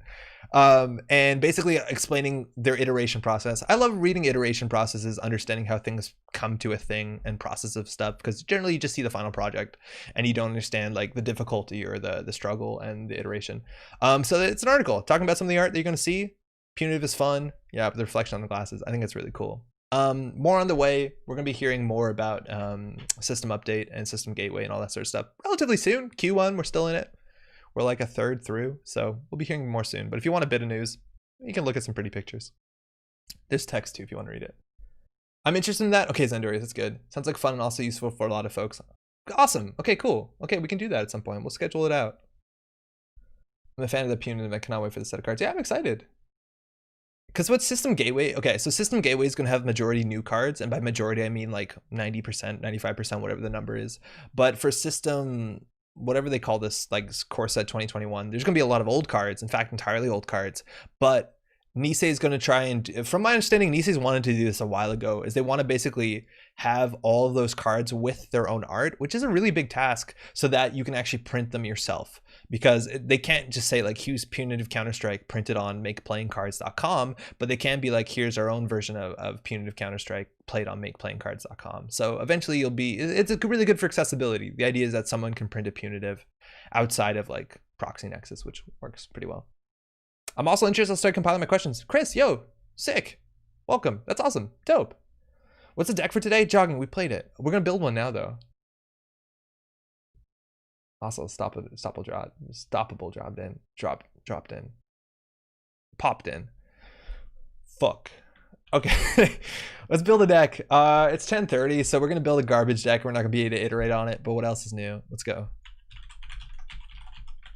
Okay, we got a fork here. We have a fork. There's 2 ways to go. 2 ways to go. Okay, I want to play some cards that we haven't played before. I want to play one card we haven't played before. This is a 58 card deck. I understand. Close was talking to me today about building an RP deck, and Close posted an RP deck in Decklist. You can check it out here. We talked about it. I got some feedback on the deck. I don't think the deck is really good. If you've been watching this channel, you know that I'm not a big fan of Jinteki Replicating Perfection spam decks, because I don't feel like they have a win condition outside of if you let their board expand for some reason. And this, you know, this sort of thing gets a bit better in theory with Hostile Infrastructure and Turtlebacks, but I haven't played against a deck that I think is that competitive. The feedback that Close got from myself and other people include things like playing viral weaponization so the net damage has some teeth, and I think that's a really big deal. There's some other changes I would put into the deck, but MC Austerity Policy is really cool in RP, and I'm a big fan of that. The Radiant link to the Hippo deck that is very similar, that we played earlier as a Decklist of the Week a couple weeks ago? Months ago. Wow, time. And that's the same sort of idea, but now we also have Hostile and Turtlebacks. Now, I kind of want to play something like that, but I want to make it more kill, and I also want to try some bad cards we haven't played before. So what I want to do is I want to make a kill deck. So I'm playing fewer agendas, because we're not going to score that many agendas out, but then I wanted to play some things. Firstly, Bioethics Association. That's a really big deal, right? Here, let's edit this so we can open this. I introduced a bunch of people to the game, and the whole thing of can I just buy cards for this game is a huge barrier, and I can't wait until I can just say yes you can, but buy this thing done and dusted. Yeah, Baza, that's the biggest deal for so many people. Yo, Cody, it's been a minute. Haven't popped into the stream for a long time. Hope you're wonderful. Hope you are, all you wonderful people, doing well. Yo, cheers, Cody. Hope you're doing well too. Happy New Year, man. It's been a minute. Jogging. Yeah, Jogging's talking about sort of the idea here. We want to build a kill deck. Cable has a deck with that? Okay. So what we want to do is we want to play RP, and we want to play a bunch of assets, but then we want to use those assets to not only threaten death, but also to, in theory, threaten scoring out agendas. And there's a couple cards that I want to play in the deck, either because I think they're funny, or because I think they actually add something to the thing, to the deck archetype. Now, the thing that was in this deck but eventually got cut was Ronin. And I think Ronin's a really big deal, because the idea with Ronin is if Ronin is on the table unadvanced, and say the runner has a couple fewer cards in their hand, because maybe you rezzed a Bioethics Association, or they trashed something in Hostile Infrastructure, hurt them, you can res the Ronin, and then you can hit it up with a Dedication Ceremony, and then you can do damage to them. And that's a really big deal, because that can kill them out of nowhere. If they have less than, 3 cards in hand, they're dead to Bioethics Ronin kill. And that's a really big deal when you can pressure them out with some other cards.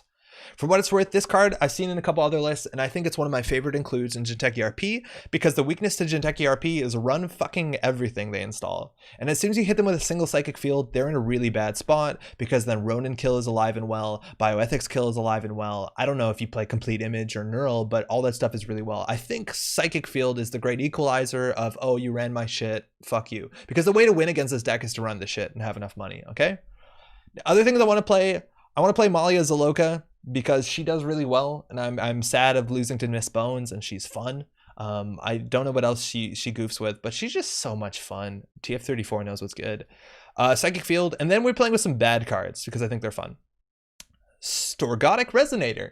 is probably the card that we could cut the easiest. It lets you do extra damage on top of your damage. And this is a really big deal because the first time you trash a card that matches the faction runner's identity, which should happen probably 60 to 70% of the time, neutral doesn't count for your identity and you don't splash that many cards out of faction.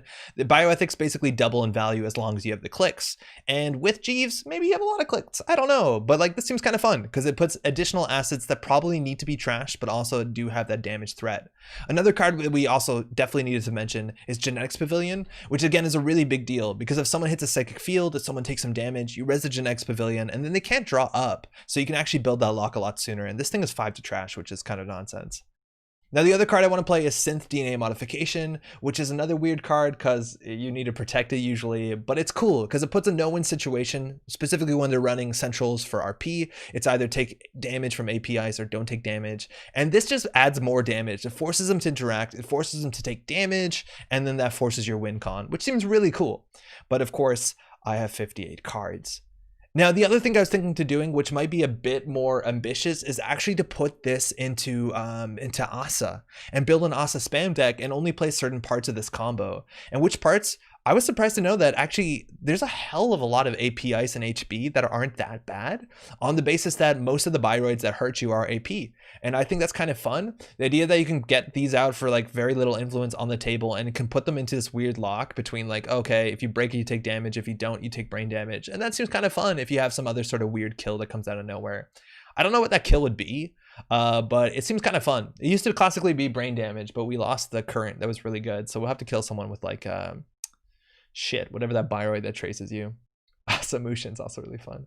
Genetics Pavilion is my pet card for RP. Limiting card draw does a big credit sink to trash. It does work. I have no doubt, Michael, it does work a lot. I had to look up Synth DNA. I think that's the right thing there. Yeah, it seems fun. And there's like, this is the sort of deck where it can work at. Now, the issue is obviously we have 58 cards. If we talk a bit about the ice, we have some interesting stuff here. Most of it has to be AP. I think Drafter is just fun. We have Cortex Lock and Saisantan, good. Excalibur, we can play that. I put a Miraju in here at some point because I'm worried we're going to lose to indexing, but what can we do? Engram Flesh, a very good card, not AP, but it does what we want it to do. For what it's worth, Ike might be a bit better in this list because we have Synth DNA Modification, which cares about APIs, but I don't love Ike in RP because there's been so many games where people run it and basically have to run a central, take some damage, but draw up to 2, which does nothing for the damage that we care about, and it kind of like click compresses them in a good way if they break the net damage and let the trace the credit fire. Like it's bad. It lets them draw clicklessly while running. It's kind of the worst thing for RP. Fairchild 3 is good and we need HB cards. It's also AP. Haha, got him. Fairchild 2 is also playable, and then an envelope because it's both AP and end the run, which seems good. Kill with Ganked into Scary Ice. That's really hard though. Our ice isn't amazing. Sansan with 2 3s. We tried Sansan in this list before and had no money, and I think we're gonna have no money again. We didn't fix that issue. We're hoping it'll just go away. I need to sleep now. Can't wait to see how Cyrus goes in the morning. Thank you, Jessica. Get some sleep, eh? Also, yeah, Chairman Hero is another card that can go into this, but I don't know. We're at 58 cards already, but Chairman Hero it would be better if we're running the Ronin kill. I want to see if we can grind someone down with just Synth and Storgotic, as opposed to needing Chairman Hero, Dedication, Ronin, which I think those all should work together as well, but I don't know. What do we cut, y'all? What about Voter Intimidation? It's fine. It's just like the 59th card. Like, we're already too high up. And if we find out that there's a certain upgrade that we lose to, or sorry, a certain resource to lose, maybe we'll consider it. But I don't know. Wouldn't Psychokinesis be really good in Jinteki Acid Spam? Probably no, because I don't know what it does. Oh, no. It's probably not. Like, what do? You pay credit for this when you could have just drawn a card. You're hoping all your cards in your deck are good. This is actually better to dig for agendas, right? Because the idea is like, okay, I have a remote with 2 things in it. I have a, what's it called, a Lacosta in it. So you can Psychokinesis a Fortune to the remote. Stuff like that is good. But paying 1 credit to be able to pick one of the top 5 cards, I'd rather just play whatever cards on top of my deck and hope it's good enough. Maybe I'm ignorant. I think no memory is the main problem if we run Jinteki. No money, sorry, yes. Someone say DSX stock going up really? It does, it really does. Pad campaigns, yeah, pad campaigns would be good. We also could consider just what's it called, health clinic, which honestly I don't know if the hand size thing is gonna be a big issue for us. Maybe it will. Swap agendas to include bacterial programming to give yourself kill pieces. The thing is, like, we don't have kill pieces with bacterial, and viral weaponization is also important to this list. And we have Obokata and Fetal, but we in theory could run, like, we could drop some of these, get a slot back. DRM is way better than psychokinesis if your deck actually needs agenda tutor. That's also definitely true. And there's a lot of reasons why psychokinesis sees no play, but I think the best use of psychokinesis is probably for agendas, or like, oh, I need to draw a defensive upgrade for my remote that's set up, right? Like you dig for baddie, but if you miss it, like, oh boy, it's bad. Public health portal is, what does that even do? That's the fast advance one? Oh, that's ass. I'm really just saying it how it is. Okay, firstly, Prana Condenser is one of my least favorite cards. It makes no sense to me. If we're trying to kill people, it's the opposite. This card is pretty bad. The numbers on it are just very, very bad. This card could have cost 2 and had 5 to trash, and then it still would probably be playable at that point, actually. Not Prana again. Subliminal is good here? No. Because, okay, the issue with this deck, which is the same as any other RP deck, is if they run and trash everything, you lose the game. So we're putting ourselves deeper into that pot by putting Subliminal in here. Cut Storgata, Synth DNA as 1x. No. We need to try this card out. We need to play 3 of it, even if it's awful. We need to play 3 of it. PHP is not even good in Hyobu. No, it's just not. It's not gonna be good. The numbers on it are just terrible. It reminds me of that one card that was like gain 2 credits if you didn't install an ice last turn. It had the same numbers, and the fact is the numbers are just so bad. 3 to res means it doesn't pay off for 2 turns. 2 to trash is trivial, and there's a downside to it. 58 cards, you doof. Red level clearance is interesting. I don't know if it solves our issue. Like, I think we just play Sweeps Week, but even that's anti-synergistic. This is not economy. I think we just need raw econ. Playing Sweeps Week in a deck that's doing damage to you, I feel like a fool for doing it. Strogata is not even a real word.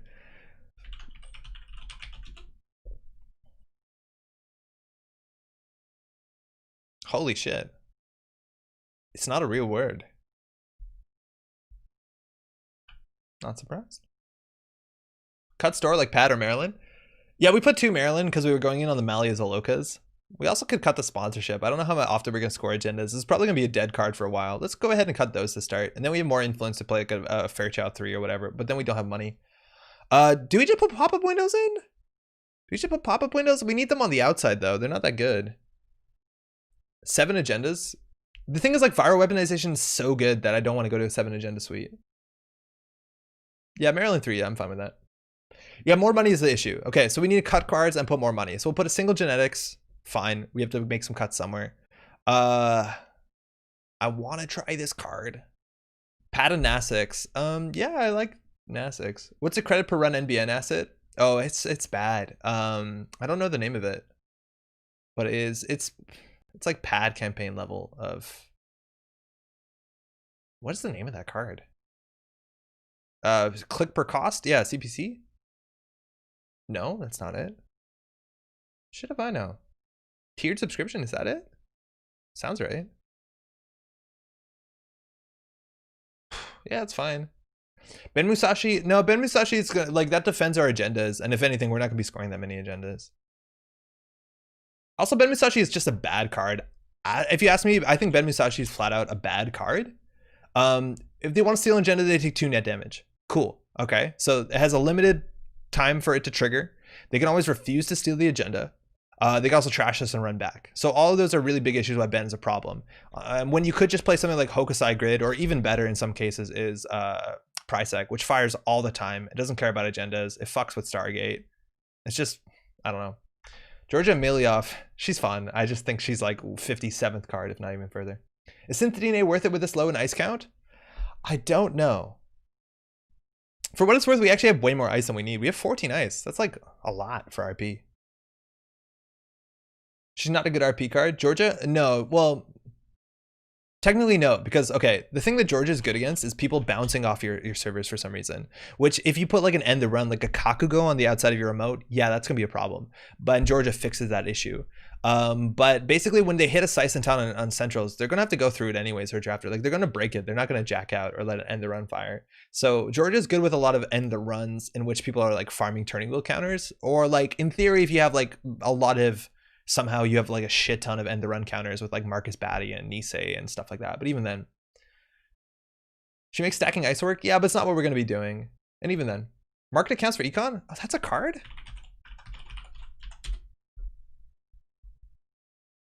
That's a card, I guess. I don't know. I'm at kind of at the point where like I just want to play hedge funds. Like I think hedge funds will just be better for us because it puts us further away from the like they trash everything we lose. Code replicator, that's also like code replicator works with the meanest ice, and we don't have ice that's particularly that mean. And also it's like a card that's like we don't want to, first we want 59 cards, but as much as possible we want to put a card into our deck that's good no matter when we draw it. And code replicator is the sort of thing like we've iced up all centrals, we build scoring remote, now we put it in. And that's not this deck. VLC or BLC? VLC, Violet? I don't, do we want to draw that much? What are the HB assets that trigger when trashed? Calvin Bailey, I'm not saying anything else. Draw 2 cards. This is honestly interesting. There's also 2 more, right? There's one for installs, and then there's one for economy. I kind of am interesting with them. Biotic labor is honestly kind of interesting. I just don't think we'll have the money. So this is Vapor Frame. Install a card ignoring all costs. Use this one. When the runner trashes this asset, you may install 1 card ignoring all costs. Okay, this is once per turn, so you can't cheese it with Jeeves. If you could cheese it with Jeeves, this would be really good, but we're not installing deep servers, so this is not that valuable. This is cheaper to install ice. That ability, though, is cool. And what's the one with money? Nano etching? Yeah, okay. Use this ability once per turn when the run trashes. This is actually kind of interesting. This is kind of interesting. MCA is probably loathing, I think, is probably one of the best cards. Like, it's just a win condition, and we probably should make slots for MCA, honestly. Because I think MCA is a way that we can win and fuck with the board. Like MCA is probably should be a 3 of in the deck, honestly. Like we should reconsider our life. Do we need 2 drafter? Probably not. It's not AP, right? Got him. Okay. Yeah. And let's fuck it. Let's try nano etching, and then we'll cut cards, and we'll immediately cut nano etching. Oh, it's 2 influence. Get dunked on. Ronin. And dedication is a fair bit of influence. It's 3 per pop. And I don't think we're exactly that deck yet. This deck is going to be terrible, but we're not that deck yet. I want to try this before we cut these cards and realize they're bad. And then we go back to a Ronin dedication kill with more psychic fields, which I think is good. But we do have to cut cards. So I'm going to cut a hostile because we can't afford 3 of them. Malia is really good, and I just want to keep it for our opening hand, so I'm going to keep it. It's a pet card. We need the Maryland. Austerity is good. Mumbo Temple is good. Psychic Field's a pet card. I'm going to keep it. Stragotic Resonator. Okay, we'll cut 1 of these and 1 Stragotic, unfortunately. The 3 hedge funds are arguably cuttable. And Turbo Ice, 2 Cortex Sense. That seems nice. Fairchild, Engram Flesh, Quick Envelope. We can cut probably an envelope. Sundew with Mumba cannot support. I'm not sure what you mean. Cut all Storgotic? We probably should. I just want to see what it does, though. Like jogging, I just want to try it. Because I've never played this card. We also could drop Fetal and House of Knives and play a 3-pointer, which is fine. We'll probably just do that. Yeah, we can play a 3-pointer in the slot. What's a good 3-pointer? Food doesn't make that much sense with Obacadas. I guess we're playing Bacterial Programming. Yikers. 3. Oh, Future Perfect is way better. Thank you. Yeah, that's huge. That's a better card. Yeah, thank you. I forgot about that one. The card's coming back in a big way. Okay, 54 cards. We could add like another agenda and cut a card and play this garbage. What is Turtlebacks used for? You install it, and then you install 2 more assets, and then basically it gives you money while doing the thing you want to do anyway, which is install a lot of servers, right? So you install Turtlebacks, Reset, install. And then they'd be like, okay, do I chase those servers or do I trash Turtlebacks? That's the short of it. Sandberg, no. We don't have money. Fire weaponization is like how we win. Okay, do we just add a card or do we cut 5 cards? 5, 6, 7, 8, 9, 10, 11. Cutting 5 cards is gonna be hard. I think we just add an agenda. What's the baby called? Fetal. Okay, we can cut 1 card. Cut 5? I don't know. I feel like Stragotic is worse than Prana. Both build up a win condition that needs to be dealt with Prana's money. Yeah, but Stragotic doesn't cancel the damage. Like you get the damage and then get additional damage. Cut hedge? I think you're probably right. We cut hedge. Cut Stragotic +4. Nobody wants Stragotic. God damn it. God fucking damn it. I try so hard. Okay. Snare for Spice. Yeah, blues, we could. It's just another card that we're gonna end up cutting it. Need more money. Yeah, but we cut hedge. Let's see what this draws like, actually. Stragotic is bad Prana. Stragotic is better Prana. Okay, this is a good opening hand, right? We install Sundew, we res Handu. Oh, this has Strigodic in it. That's why this is so good. Ignore chat, play interesting cards. Thank you. Strigodic is a prison. Prana doesn't work with a prison. Exactly. Cut a lope? What's a lope? What is a lope? Huh? And then we'll do like Maryland Rashida. Cool. Hopefully one of those lands. We draw 4, and then we're off to the races. That's really good. That's a good start. Add Strigodic, cut boring cards. Yeah, I think you're right. Oh, envelope. No. That's the only end run. We need those. We need those. Okay, we're gonna add 1 Strigodic and then we'll cut another card. Or 2 cards. Piss. Cantaloupe. What if we just can't afford the hostile infrastructures? No, I feel like they're important.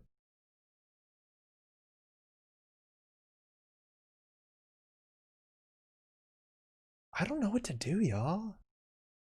I literally don't know what to do. The whole point seems to be playing no MCA and Dead Ronin RP. Let's play weird stuff. Yeah, well, the MCA is good. Lady Liberty. Lady Liberty. Oh.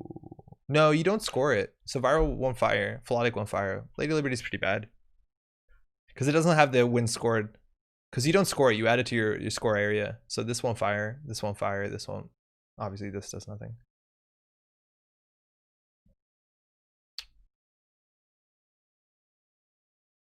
Cut Virals and Philotic for 3 point. I think Viral is so important to the kill.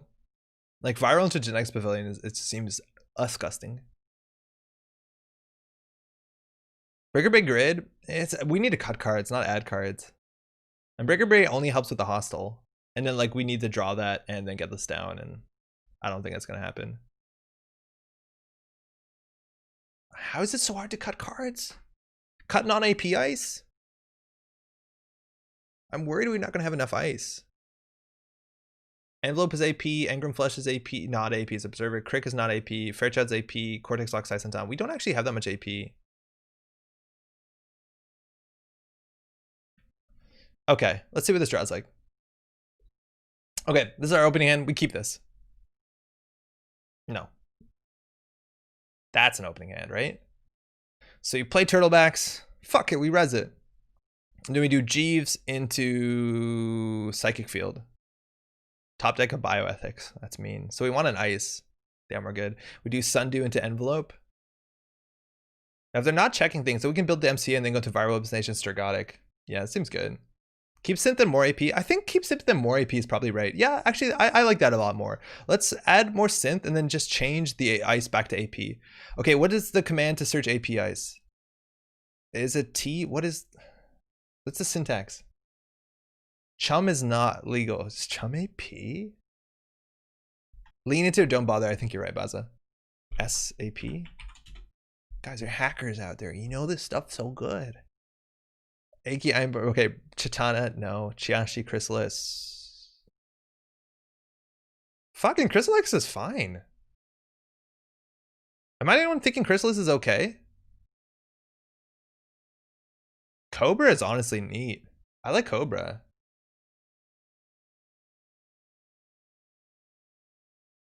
Okay.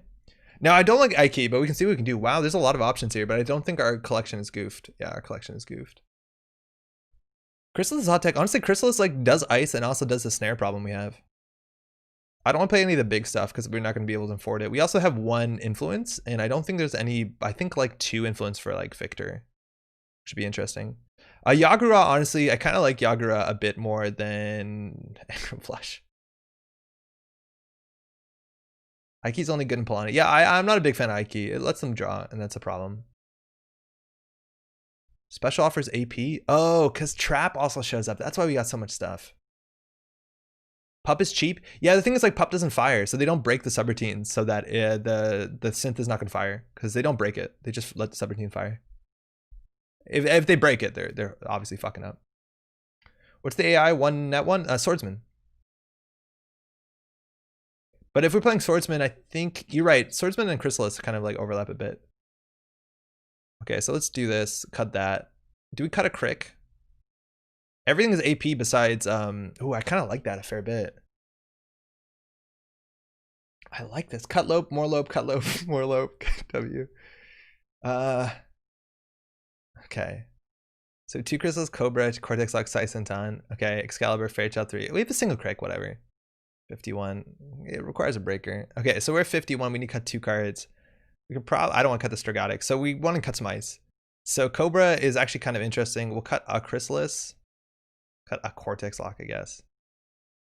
And then 2, 3, 4, 5.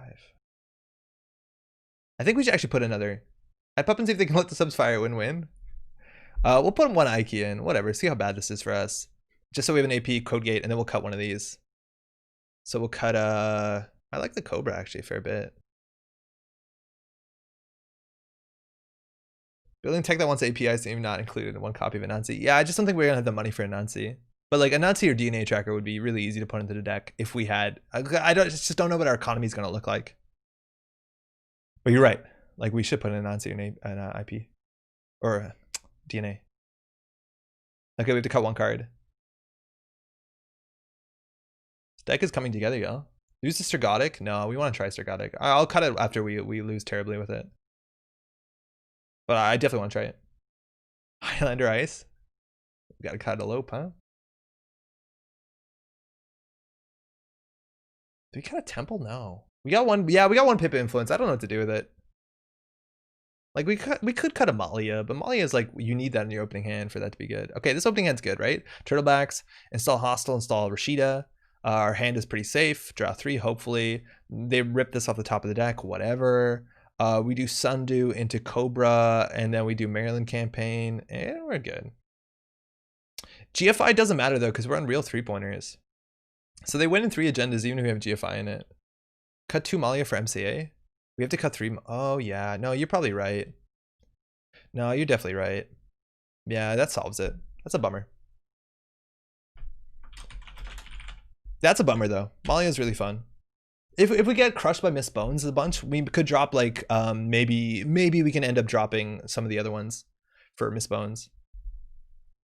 Some of the like I don't know, Marylands or whatever. Okay. Yeah, Malia is really good. Malia is like really fun.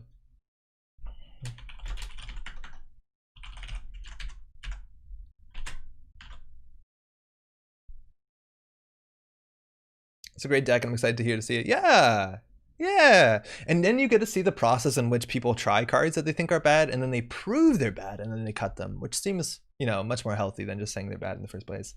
Malia is so much fun. Yeah, Malia is so much fun. Too bad Woodcutter's rotated. What do you want to do with a Woodcutter? You need to advance it. It's so hard. Redino, okay. Let's see a Val. Oh, 419. Got him with the Psychic Shield, sucker. We'll keep that. Berg bugs.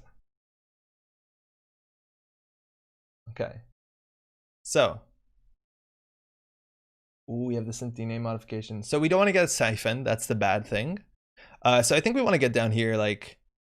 I don't think we want to put the bioethics down just yet.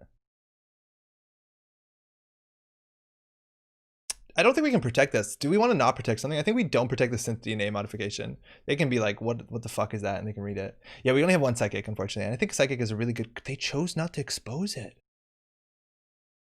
That's some next level shit. That's some next level shit. Unless this is just frozen. What? But it's actually really safe to expose on turn 1. Because if he had a Psychic Field, yeah, it's kind of bad. But like, are they not going to run it? And then we still can neural them because they didn't run. So like, that's the safest turn to hit it. Oh, they brought down a bioethics? Okay. Oh, we have to pay 5 there. If we take bad pub, we lose the game. Shit, they have 2 more of those. Okay, well at least they have to credit and play the second one. They have the second one, I'm going to be upset. Oh, great.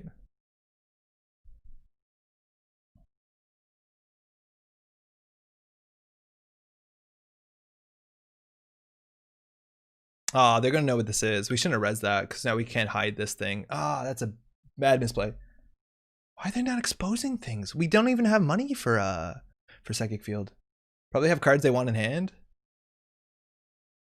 Ooh, viral. Okay, that's bad. Oh, okay. I think we lost this one, y'all. I res synth and not turtlebacks? I res synth and not turtlebacks?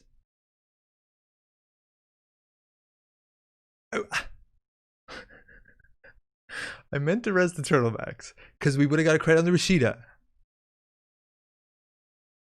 Jesus Christ, that's bad.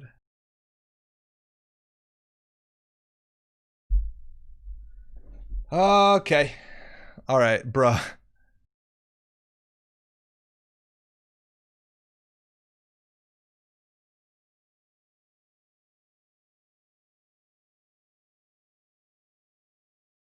No. Yeah, that was really, really rough. Obviously, that went terribly. Like, we only have 8 agendas in the deck, so that's unlikely. And they stole Philotic also. So now they're on a single Obokata, so the game isn't like entirely different. I can't believe we res that thing. We're such clowns. They're so bad it affected the player. Keeping this one card in hand is stupid, but we have to play stupid. Like we have to take risks here. Still rogue trading. Okay, they can prevent meat damage. That's fine. Man, if only we had a viral weaponization. I'll res this to res. Do I res the bioethics to do damage? I think I do.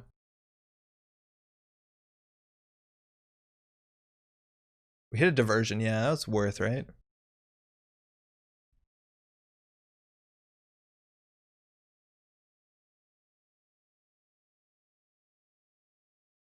Got him. Okay, Synth is looking sick. This Crick is not AP. Oh, they're bringing it down. Yeah, okay. Slows him down. Can't rogue trading.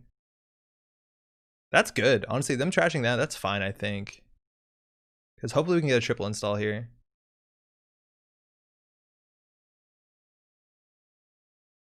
Imagine we had 2 more credits. Oh my god.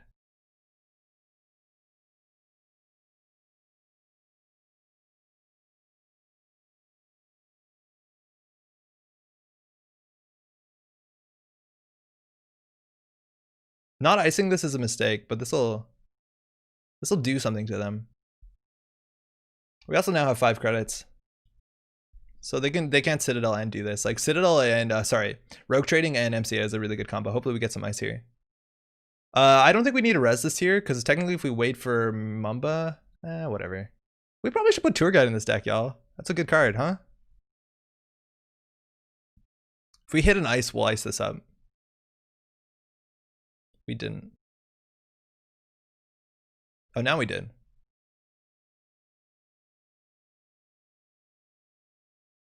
Oh, if we put this on Archives, is that better? No, we'll put it on server 9. Tour Guide is an AP. That's a good point. And we can still res this as long as they don't contest the Mamba Temple first. They do have 4 clicks though. And they can sit back here. They went really in early. And we also can't play another mining accident, but we're beyond that part. Yo, Suhas, what's going? I used to watch you a bunch in uni when I played Netrunner. Cool, so you're still streaming? Yo, welcome. Hopefully you're out of university. Congrats on that if that went well. If it didn't, that's okay. It's only university. There's other ways to do things, right? Oh, that seemed really condescending. Excuse me. Glad to have you. Sorry, that was really bad messaging. I just don't think university is like, you know, the end of the world. Deuce is wild to remove a tag. Okay. They could have just got rid of Citadel. Why'd they have to do that? Oh, okay. And they're bringing down this thing. I'm glad they're valuing that. Okay, this is a triple install turn, and that's good for them to bring down our... that, Turtlebacks, we have no recursion in this deck, so, you know, they're doing God's work or whatever. And in theory, if we sneak out like a viral weaponization here, it can be good for us. We don't even have to sneak it out. We know they have a paperclip in the bin, and that actually is going to make the synth DNA and the envelope a bit stronger, protecting this Obokata. Hey Andre, just log in. This is a variation of my deck. Steven, yeah, so we're building with some weird bad cards. Like we got the MCAs in there, but we're playing with like synth DNA modification 3 times, playing mostly AI ice. Oh, that's fine. But we're trying more for a kill without playing Ronin.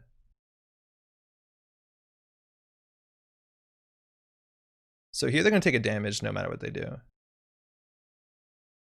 So it's either they let it fire or they take a damage. And letting it fire actually costs them 6 credits to get through this. So they're probably just gonna take a damage. Meshball support's dropping. I don't know. Okay, so they can take a damage. Synth, get him. Wait. Wait, this is not automated? We hit a special order, okay. So this is actually gonna see that we have an Obokata in hand. Uni went well. And programmer now. Hell yeah! Was sorting stuff and found the giant box ball Netrunner cards. Trying to get back into it. Yo, Suhas. Nisei is the community that's been running the game since. They've been doing a really good job making new cards, more support, all that sort of stuff. And they're going to have system gateway and a really easy way to get back into the game coming out in the next month or two. So if you keep your eyes tuned, your eyes peeled, so it's a good place to be.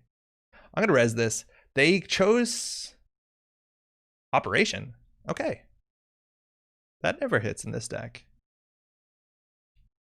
All right, and we also have a Cortex lock for Archive, which is pretty sick, but they know we have an Obokata in hand. So they have to get through this. Actually, the Obokata in hand is an issue. It's like very much an issue. So it's either we double ice HQ, which I think we do, because they'll just boomerang this. And they take a damage anyways. I think we have to do that and not ice up this. So we're gonna do a triple install again.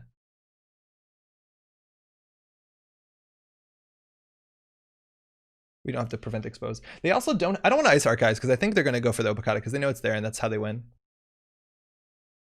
They also don't have a turtle yet, which is a surprise. Actually, maybe we don't want to triple install it because it makes the Obokatas a bit bigger. Yeah, I don't think we need to. We can score an Obokata out of hand. Hopefully we draw viral weaponization because we actually can come back. Unfortunately, we don't have any damage on the board. But if we had like, you know, latent hostiles or whatever. Just YOLO install Obokatas? I think we could get away with it. It's just, we have to install Advance with Jeeves. It's just not good enough. Wow, they're struggling to keep up. And we have now money. Like, we are doing the thing we wanted to do. Like, I think we just score. We score at the Obo. And we're going to get an extra click. I think we can do the top one and the second one. No, I don't know how this works. I don't think so. Yeah, if they won't run acids, you install the Obokata and leave it there the whole game. Yeah, there's a chance that we can get away with that.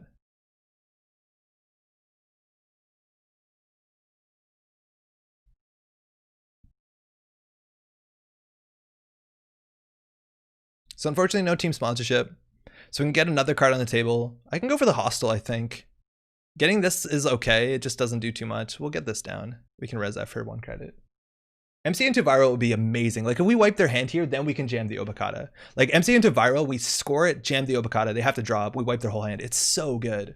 There's a chance there and I've had worse over Diesel. I don't know what the influence is. They threw out a turning wheel. Nice. I think we res this for free. I don't know. Sometimes we want to keep the surprise. I just don't want to leave 4 credits of value on the table. Excalibur and Archives is looking good actually. So install. I want to draw. No, we do install, hit. Yeah, okay. So we'll install this first because we're going to show them it. We don't have to pay the credit for exposed. We also still have Psychic Field in the list.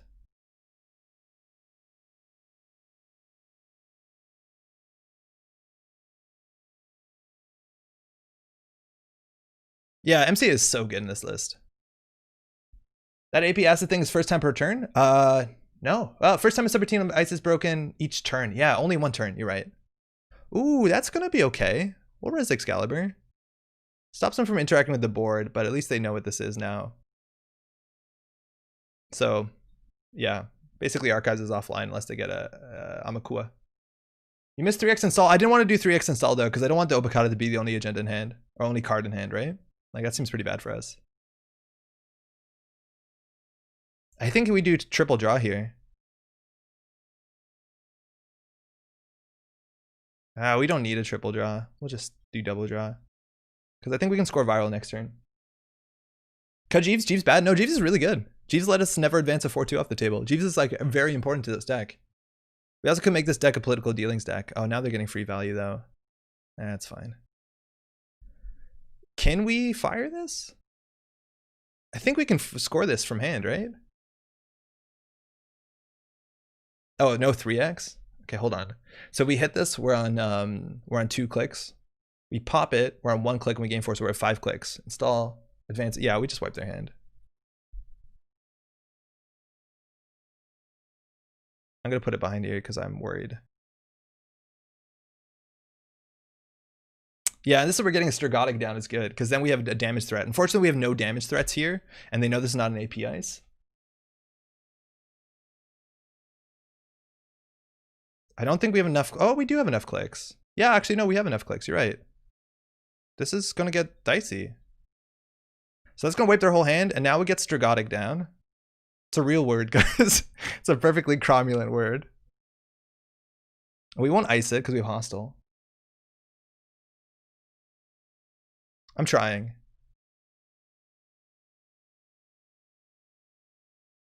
I'm trying really hard to install it. I don't think I'm trying hard enough. Yeah, it's spicy. And this will almost always get a counter. And so now we have a real threat on them. Okay, so we got a counter because we hit an Amina. That's a big deal. We hit a Nexus. Fucked up. And we hit an Embezzle and a Dirty Laundry. So that's really good. So now they have to click to draw here. And we can always poke them for a damage. So now we just jam the Obokata and we win. We just jam the Obokata next turn. We do install advance and then whatever garbage we need to do. Yeah, it only does one. Because it only is once per turn. But basically we can install the Obokata, install advanced Strigodic, and then the chance of them drawing up and then running centrals and getting through the Saisentan is very, very low. It requires a... They also could trash the Jeeves for what it's worth. So that's one. We'll poke them with the damage, advance. The other option is to install another Jeeves, but if they hit the Jeeves, they take a damage anyways, so we'll be fine. Oh, and this actually continues off itself. Wait a second. This fires off of itself. There's a chance that this is lethal if they only have cards in faction. Whoa. Why not never advance a viral instead? Because they could get into it and this is safer in theory. Because they could in theory tank this damage and not die. I feel it's a bit safer. It only triggers the first time though. Oh yeah, I see what you mean. I see what you mean. Okay, this is strength 2. Yeah, this is why we don't go for that one. So we're gonna fire this and we can install basically anything we want. So we're gonna go ahead and install bioethics. Yeah, that seems right. Can they just draw up and steal? No, because they have to run here and then run here. So yeah, we have to pay 1 credit though, so they don't get it to counter. They could win though. They'd have to. They can't hit Obokata though. It's hard.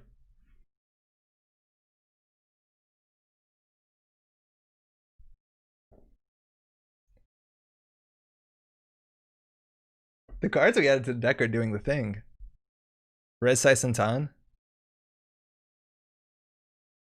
They didn't trash our board. This is gonna be probably lethal if we can guess the. Wow, it's lethal no matter what. We don't even have to guess here. I'm gonna guess event. Good game. GG. Damn, you had to start. That to be just F5. Oh man, we goofed the beginning up, but we got back there and you saw the things. You saw the thing. I've had worse dodge, wouldn't even have done it. Right? Because I've had worse plus they still need 4 for it. But if they had like I've had worse and I've had worse, oh my god, that would have been absurd. That really hit me hard.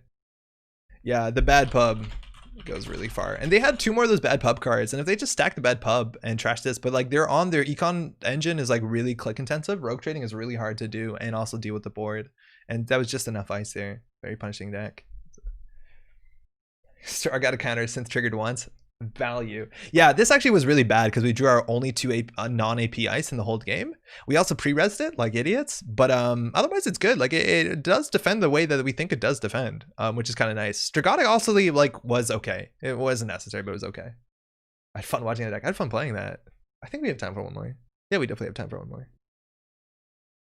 We did a chat.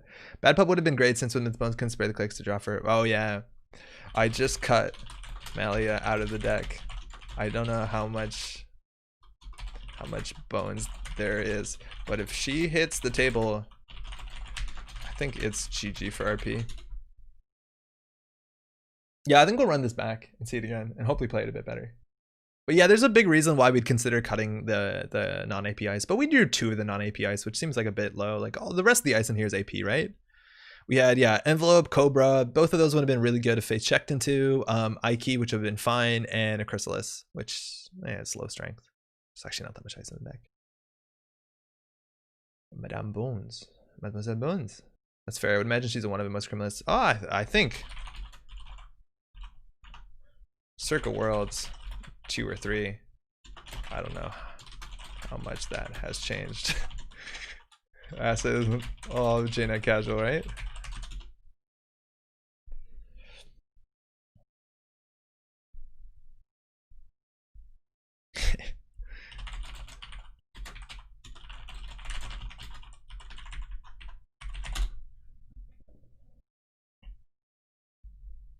Awesome. Let's try to dive another in. I don't want to make any change just yet. Hey, choose. That's very kind. All right. Okay. Feeling okay about the decisions we made. But that was exactly like the situation where they let the board go. And you see when they let the board go, we can do something with the board. And if we didn't, you saw how bad our absolute toilet economy was. Where like accidentally resing a 2-credit asset can cost you the game. The kid is maining RP assets right now. Oh no. Kane Coplasm. I've never seen this player before. Leela. Ooh, that could be bad. Our opening is pretty good though. Hey. We don't have ice for HQ. But I think we can duck a siphon pretty meaningfully. One change, we don't pre-race synth. I'll consider it.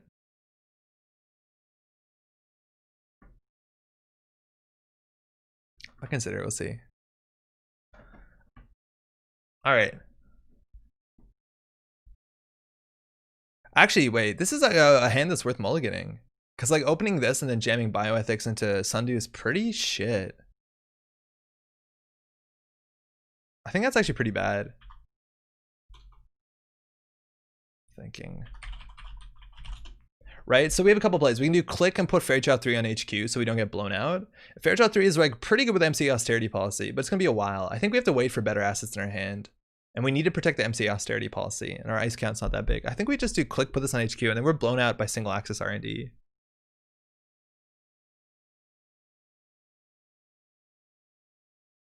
I'll do that. That's fine.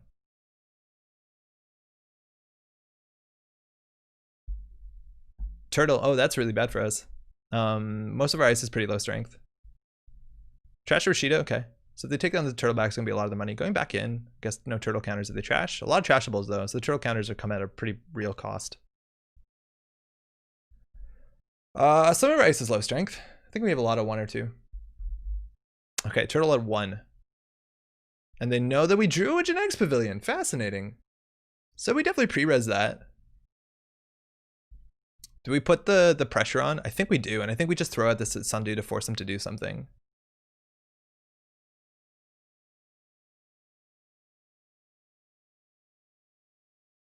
Oh man, you hate to see that, don't you? I'll pre-res this. It gets our money back anyways and forces them to do something and trash too. So they generally run R&D. We'll res the genetics pavilion after they draw 2. Class act. Holy shit. Oh, we just dunked on the class act so fucking hard. We shouldn't have resed that because now they know where it is. I got too excited. I got way too excited. But we just dunked on the class act so hard. They can only draw 2 cards. Fuck your class act. Oh, we pre-resed it like a champion. Never mind. We're so smart. We played around Leela. Oh my god, we are absolute heroes. Undo click? Oh, they missed the bounce. All planned. Oh man, we're so good at this game. They can diversion us here. That's fine.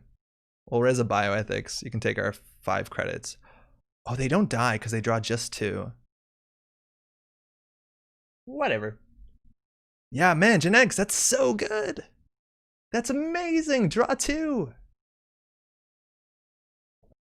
Snap res absolutely staved us. But when they ran R&D, we probably could have considered resing it after they played and went for the access. So like we should have done it anyways. Oh my god. And we're gonna hit one of these cards, and this is a good card. We just hit a caddy. Good enough, I guess.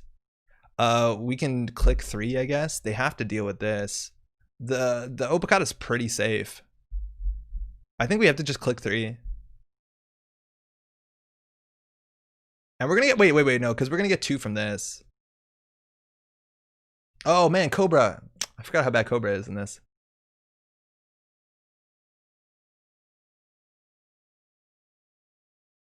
Yeah, I'll keep a card in hand. We'll just click 3.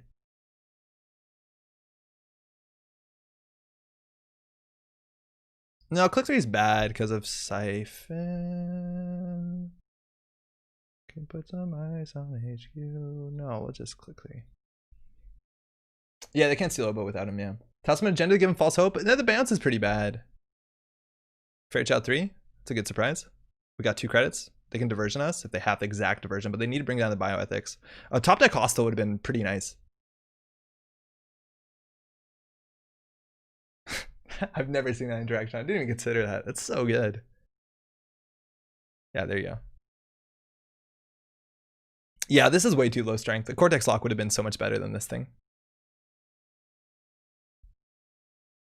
Maybe we have to actually play Rent. I don't know. Amakua doesn't seem that popular. Normally that's the only thing I care about strength. Maybe because Parasite's around, we should give a shit about strength. Okay.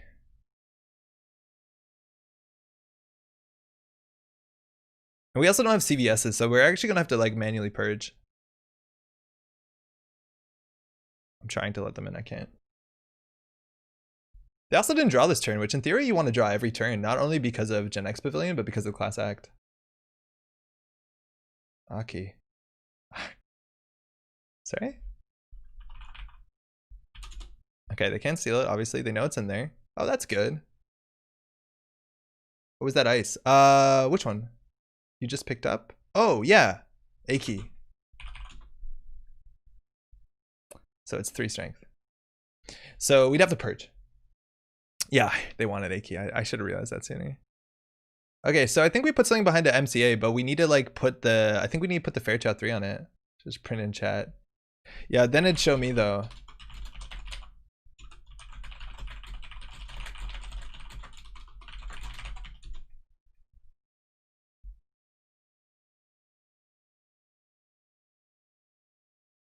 Okay, so we could get the MCA going off behind the Fairchild 3. Again, we're weak to like a pocket diversion. We're also gonna get more money because they didn't trash the Sundew yet, which they probably should have trashed by now.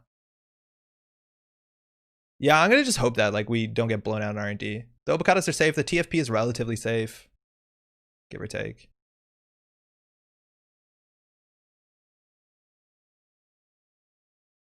I just don't, we're like pretty locked. So like even if we can't draw a viral weaponization, they're drawing with Class Act. The fact that we have to purge, like we need a Jeeves. We can't really afford to purge until we get a Jeeves here. They draw 2, can't draw anymore. So we're gonna have to ice up HQ eventually. Because they're coming for that Oboe.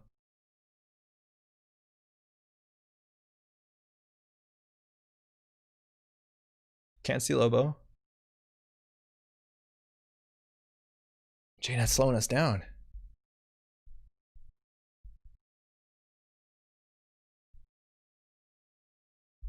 Let's see.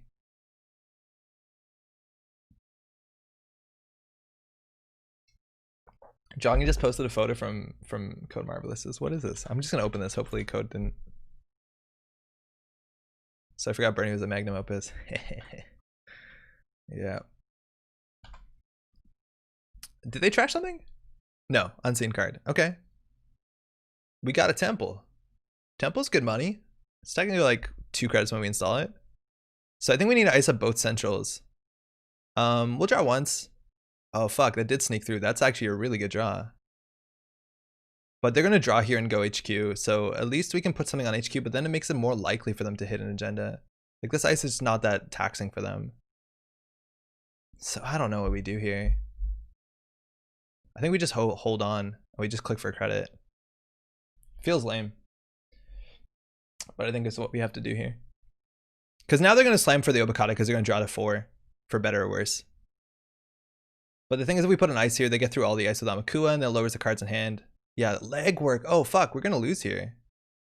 At least they have to bounce this into hand if they hit the viral first. So it's least likely. But yeah, we lose right here to this leg work. Mamba Temple. Oh, no, they have to bounce first. Oh, they did. Okay, so we didn't lose. But we're on game point again. We've tasted this before. That viral would have been so effing good here. So now we just ice up all centrals and hold on. They still know this Oboe's in here.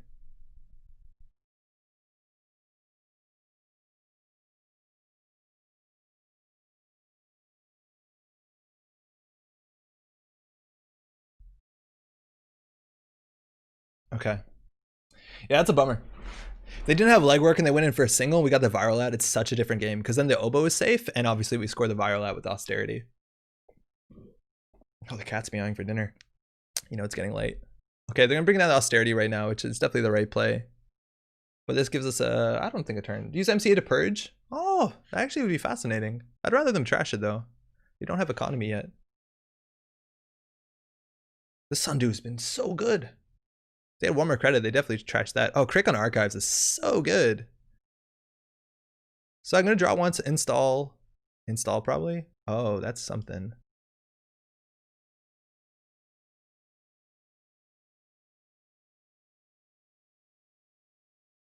I don't think they run this though. I think if we ice it, maybe they inside job it, because I'm pretty sure they'll be on 3 inside job with Leela. If not, maybe they'll boomerang it. I don't know, but now we're gonna purge. What is this? Oh, Mamba, we don't need this. The purge is a really big deal. If we top deck Jeeves, maybe we don't purge. But like we have such a big window here. Such a big window.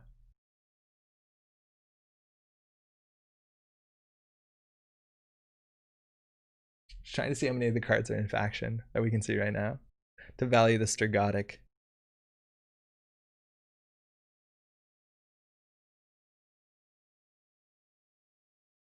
Okay, let's go.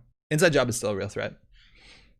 And from here, we can maybe make a remote. I don't know, because the inside job is such a problem. Anakam, okay. So I've had worse is a bit more likely, but this is also a big deal because now if they lose events to damage, like off of a viral or off of a, what's it called? A bioethics, they actually just redraw. So it goofs up some of our math if we think we're going to kill them out of nowhere. Luckily, we don't have too much burst, whether that's lucky or not. Oh, we lost 2 virals. Feels so bad. 2 virals out, okay. Uphill struggle. But they're not contesting the board too well, and the 2-card draw. Ooh, they didn't play an event with the Anakam. That feels bad. Oh, we got a Stergotic.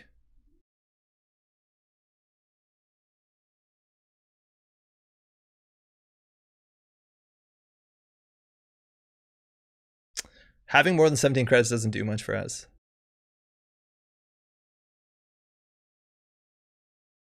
I'm worried about inside job because as soon as they get 1 counter, Cobra doesn't do anything. And the problem with Ike is like Ike can do 2 net damage, but then unfortunately they can still like redraw and get through the Obokata.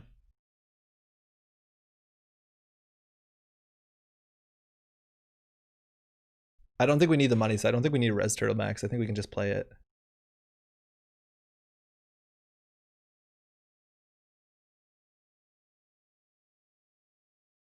I also don't want to show the temple. Like we want to keep some of these face down because the money is less good than the information at this board state. Oh, Rizeki's good for them. Yeah, I think this pavilion's like straight up really good, and like we could probably like we're not playing Dedication Ronin, but Dedication Ronin has some teeth. Like we had windows where Dedication Ronin would be lethal. I think we can definitely trim some of the bad stuff and play more of the kill package. This is good. This is what we want to build. Like if we get this hostile and a lock, like then we're talking. Right? Because this in theory threatens 2 damage a turn because of Stergotic. Anakam might say something a bit different, but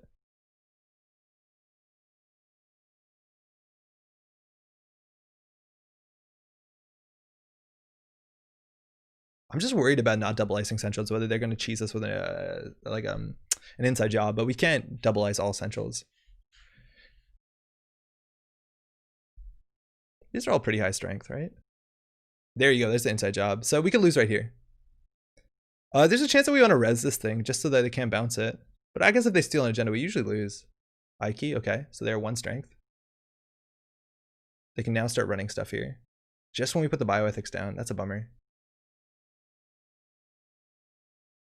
And now in theory, we don't actually have to purge just yet. We only have 4 credits. I don't know. They pull the Sundews down? I think it's a bit too late. Dirty Laundry. Wow, they're pulling the Sundew down. That's good. Well, actually, they're not pulling it down. They're just getting cool counters. 2 is a big deal. 3 is a bigger deal.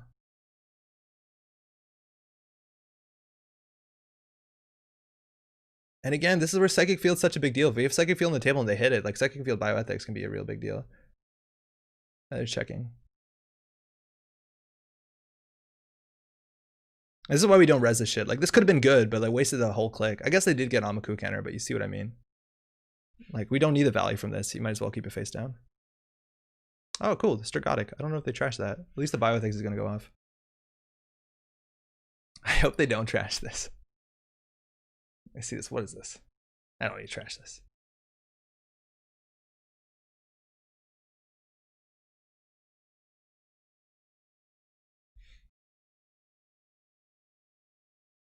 They're reading it. It's a reader, huh? Hands all neutral cards. You don't need this. I'm so worried that this is just gonna like cycle cards through their deck with Anakam. Might actually be better for them. But again, if that was a Psychic Field, we would have won the game. Well, not true, because of Anakam. If that was a Psychic Field, maybe, and all this stuff stuck. But yeah, they played unpredictably. They started checking when we didn't think they would. Oh, they trashed it. That's a bummer. Okay, we'll res that. Oh, we should have res the Mamba, actually, for what it's worth. Whatever. Our bad. We hit a Bagalter. Potentially a big deal. And now if we draw into a hostile that's really good, they're at 3 strength. So if we purge, they have to face check into this stuff, which can be pretty bad for them. So we could consider just purging here. The other option is putting down another Bioethics, putting down a Psychic Field, and then they have to guess specifically, perfectly the envelope. How you feeling about this, chat? Because I don't know what's the right play here. A purge could be nasty. I actually kind of like the purge.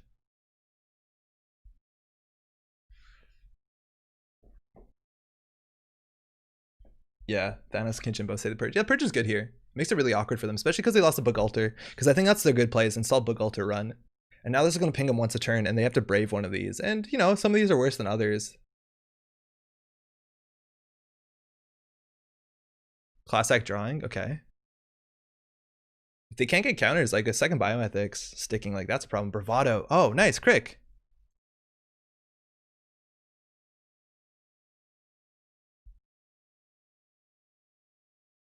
What's coming back? They have 2 clicks, so they can trash both Bioethics. I guess we could put one behind the Chrysalis, but then it doesn't do anything. So I think it's the MCA austerity policy, right? This is the Stragotic, which is not. Yeah, that seems good. Stragotics, let's go. It's just, they're going to trash this, so the Stragotic's not going to do anything. Dirty Laundry, good value, but they're not going to get the Anakam draw, so they're down 1 card. Again, like Bioethics, I guess they know it's not Bioethics. 1 strength on their Amakua. Now we're going to start click robbing them. I think if we play this perfectly, we need to get a bit lucky. We can actually pull this off. Getting the MCA austerity back was like the biggest deal. And again, Drafter is an option for the deck. And I think Drafter is actually quite nice. It's just not AP, but Crick isn't either. They're running the Temple just for counter. I don't think they're going to trash the Temple. We have 29 credits. Oh, wait. Yeah, you know what that is. Yeah, no worries. That's why we don't res it. Yeah, they wanted to just check what it is. Man, this thing's doing a lot of work. Like, I imagine there's some turns they want to draw 3. Daily cast. Wow, see, here again, they died a Ronin, but they know what these cards are, so, like, that's not entirely true. But playing cards, that's a thing. It's a risk. Okay, so we want to install here. We probably want to double install. We don't want to double ice a server. 1 strength. So I think we do Crick. I think we do Crick Cobra. This is 2 strength 3s. No, we'll single install. I'm clicking on stuff. We definitely do that. Definitely do that. Then we can ice up something. Again, we're playing around inside jobs, which they definitely have 3 of because not only of Leela, because of the Anakam. So the question is whether we want to double ice. The HQ seems pretty good. I think we'll do on R&D.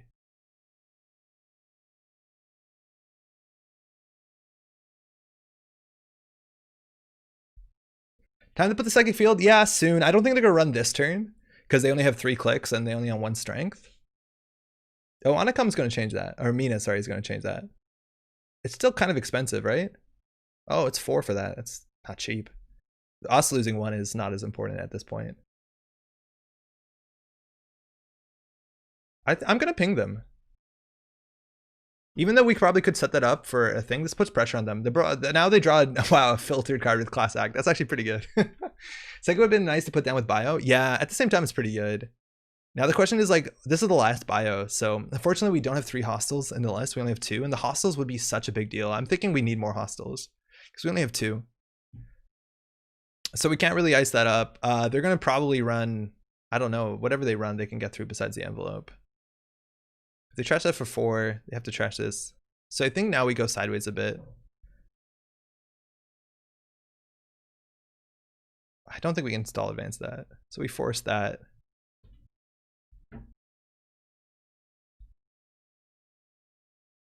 Do something like that. It looks like a fork play. Jeeves would also have been really good at this point in the game because then we can actually never advance out of 4-2, but they're sometimes running. Draw 1.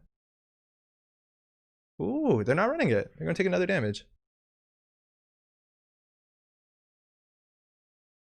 If we top deck a viral weaponization, I will lose my mind.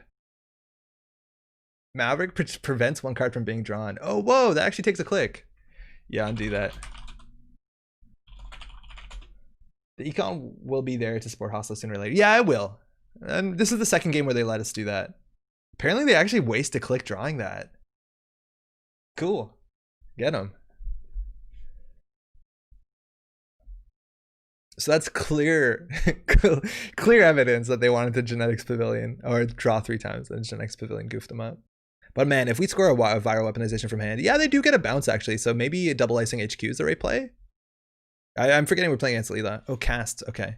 So we're going to take another damage. Don't need to resonate this. Give us a viral. Oh, no, not a viral, but we hit our Zeki. It's a good hit. Okay, Jeeves is good. So we'll advance this once and then install the Jeeves.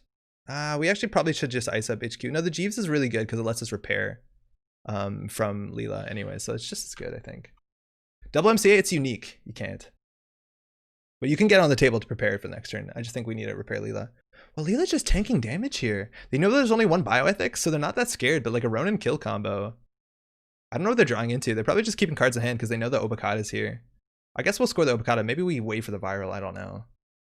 We'll res the Jeeves because we're going to use this turn no matter what we do.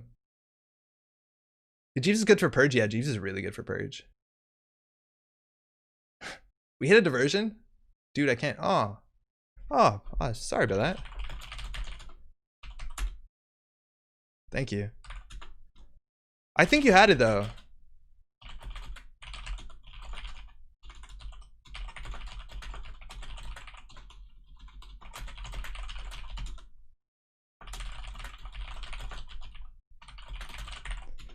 It's a bummer when they concede. I think they could have had it. Oh, they left the game. I'm talking to no one. Okay, so we would have drawn an Obakata, so that's awkward. The top decking the Philotic would have been good. Top decking the Viral would be good, but there's not that many of them, and it's just 5/3s that are hard to steal. I don't think they should have conceded. Full RP tilt. I don't think they should have conceded. Like, what's our turn? We scored the Obakata. It uses our MC austerity policy. We get to reinstall a card with Jeeves. They bounce this, we reinstall, then we put another ice here, then we purge. So the biggest issue is if we keep purging, like they need inside jobs to get through, but they can always like Amina through archives. So I don't know. I think I understand why they might have been upset and think that it looks helpless, but if they track, they should know that this Obakata is in hand and they're 1 agenda from winning. Whenever you're 1 agenda from winning against Jinteki, just keep 4 cards in hand and get a single access and you have a chance. And they had a pretty good chance. In fact, they probably should have won a while ago with legwork, but there's like so many big forks in this game, or not forks exactly, but like forked paths. Like if we got that viral off, it's such a different game. Simple legwork when you went down to 3 in hand if they knew it was a Fairchild. Yeah, exactly. That too. Yeah, they could have, we went down to 3 in hand, which is probably a mistake against a deck that likely has 2 legworks. So I think that's a good point. Anyways, this list definitely could be refined. I'm convinced that the version that has Ronin is good. For what it's worth, Synth didn't do anything as a matchup. We didn't draw it. Stragotic got trashed, and it's interesting. It's not necessary. I think the Hostiles would be better than all of that, because then we can actually build a lock where like, oh, you trash this or you take net damage either way. And Stragotic, for what it's worth, works better with Hostile, because it's more likely to get counters off something else. Not forks, forked path. Catch a bit. Corey, yo, how's it going? It's a real thing though, because like in Netrunner or in any game, when you fork someone, like you just force them to decide one path exclusively from the other, right? Like forking a piece in chess, and that's something. But what I mean is like there's more like branching storylines. Not as like we didn't really fork them. Don't think it was helpless for them at all. Yeah, I think they might have tilted or just, you know, didn't want to play against this, which I get it. It feels bad when you are struggling against a bioethics. Cool. All right, that's a deck. I think that's a reasonable deck. We can definitely tune in more, but I'm glad Strigodic and the other card actually did something. Was Synth or Strigodic worth keeping the deck? I feel like it's inconclusive.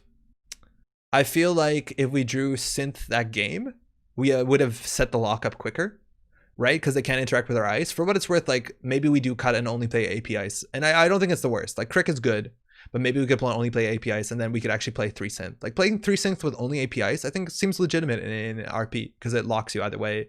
But then that stuff is better with 3 hostile, right? Because then you want to trash the synth and then the hostile makes it harder. The issue is that obviously that's not econ. There's a lot of RP hate. Why? There's so many other than just there are so many other that just as oppressive. Yo, Diogene, what up? I'm glad you found your way into the Discord, by the way, or into the Slack. It's not that busy right now, but I saw you talking in the competitive thread, which is really great. Yo, Cephalopod also. Yo, welcome. We're just gonna shut down real soon, but glad you can make it at least. We had actually some pretty good games tonight. If you want to check out the VOD. But why the RP hate? I don't think people like playing against it, and I don't think it's specific RP hate. Well, okay, if you mean like RP tech, like hate cards, I think they're just teching against acid spam in general. I think people expected there to be a lot of replicating perfection because Salvage Memories brought back 2 of the best cards for that sort of archetype, Hostile Infrastructure and Turtlebacks. And I think people don't like to play against it. I think Bioethics is a card that scarred a lot of people. It also probably made a lot of people leave Netrunner because of the old prison decks back in the day with like industrial genomics. So I think people don't like losing against it. I feel the same way. I tilt a lot against RP because I don't find it to be a lot of fun. Which is, I don't know, it's fun to beat, I guess. So synth only or Strigodic only? I think the Strigodic can definitely go. I think like it just feels like that, you know, 50th card syndrome where it's like it's good, but like you need to do the fundamentals before you can start strapping that nonsense on. So like you need APIs. I feel like a synth is easily playable. And it's easier to imagine a situation where it works, right? Like you've iced up everything, so it's gonna fire. And Strigodic needs a bit more support. For what it's worth, the other card I don't like is terrible still. That 3 credits for net damage. Nisei loves acid decks, but people don't like acids. I don't know if Nisei loves acid decks. I think Nisei just want to mix up the meta. Nisei needs to know. Glacier just as grindy? Yeah, but Glacier is closer to what people thought Netrunner would be when they first learned it. So it doesn't seem as like degenerate, or it doesn't seem like, you know, like something's mutated or something's gone terribly wrong. While some people could be like, what, that deck has no ice? It's only like 20 assets? Like, what is this? This is perverse. Right? Like it's just not what people thought it was. But I do feel worse about like the sort of decks that, you know, like 4 ice on everything, click for credits, mass commercialization, Sandberg, like that stuff. It's probably less fun. And I concede against that stuff more often. And you say love Glacier, please change. They're definitely doing good stuff. They played a lot of really good Glacier cards in the last cycle. Being able to play wide is so important, though. Having the option to play tall or play wide is super healthy. I totally agree with you, Kinchin. I think it's important that all that stuff exists in the game. I just think there might be a bit of like, you know, burnt stuff still sticking on to people when they played a Mumbud where like horizontal was the best, and horizontal was the best for a while. And I don't know if horizontal is the best now, but that's the issue that a lot of people like, oh man, this is like old Netrunner. I'm upset about it. Something like that. I don't know. The thing is also it's like very easy because when you learn Netrunner, you understand like, oh my god, I'm gonna play icebreakers, I'm gonna play money, it's gonna be so good, and then you build your like your study guide deck or your maven deck or whatever, and then you are not prepared for this. Like I think a lot more people have like really cool ideas of how they're gonna break ice as opposed to like, I'm gonna make my deck so good against acids. It just like it happens less often when people homebrew, and then they play against that and they're like really poorly prepared for it, right? As being banned is a great example of the issue. Wait, what? Compared to Cronus Kill, Cronus Kill is like a very small percentage of the meta, and it's very easy to tech against. I do think it's a possible of a negative play experience of some sort, but it's like nowhere near as bad as like some of the PU grind decks or the PE no score decks. Unwillingness to bring jogging. What are you talking about as being banned? What? Who plays Mascom? I remember being APOC all the time in mid 2020. Yeah, APOC was also a really big deal, and Hostile kind of like helps about that. I don't like APOC for what it's worth, but it's flashy, makes good streaming. Facing RP assets feels like it's just ticking a checklist. Did you include tech? Did you draw it in time? Those games where they can run away with their assets, turn one feel really bad. Oh, but Cephalopod, for what it's worth, like I think RP is specifically the most fragile asset deck by a big margin. And you saw in those 2 lists, people did not trash our shit.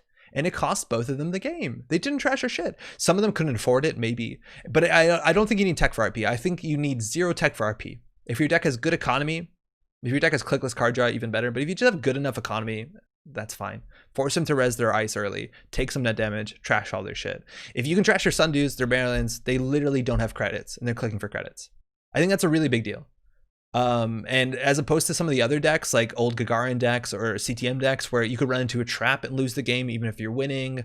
They have an ability that affects you if you're trashing their stuff. I think that's way more potent. And I think RP has a possibility of running away with the board, but it's the easiest to shut down in the game because their ice is bad. Not a lot of it ends the run. It's not bad, but like it doesn't end the run, and the big stuff that hurts is really expensive. Cortex Lock is scary. Play around that maybe. I think it means Asmari. You mean Asmari. You can't say as, because as is a runner. But Asmari was a problem. Like the problem with Asmari is the 40 card deck thing, and it's just so hard to solve because everyone will play the same thing. I don't know. Asmari was definitely really good. It was good. People could tech to it. I think Asmari right now wouldn't be that big of an issue. Asmari now without SSL and without the current, without what's it called? Scarcity resources, you could probably play as, and I think Asmari could probably be constructed. I don't think it'd be an issue. I really don't think it would be an issue. I swear that wasn't Glacier. Asmari was Glacier. It really was. Talking about how Nisi loves acids and hurts Glacier. I don't agree with that. Triple Dirty Laundry turn 1, that's good. Mining Accident's good enough. Anything that just gives you card draw is good. Like, play 2 Rezekis, run everything. That was good enough. Play Scrubber, run everything in Anarch. That was good enough to beat most asset RP decks.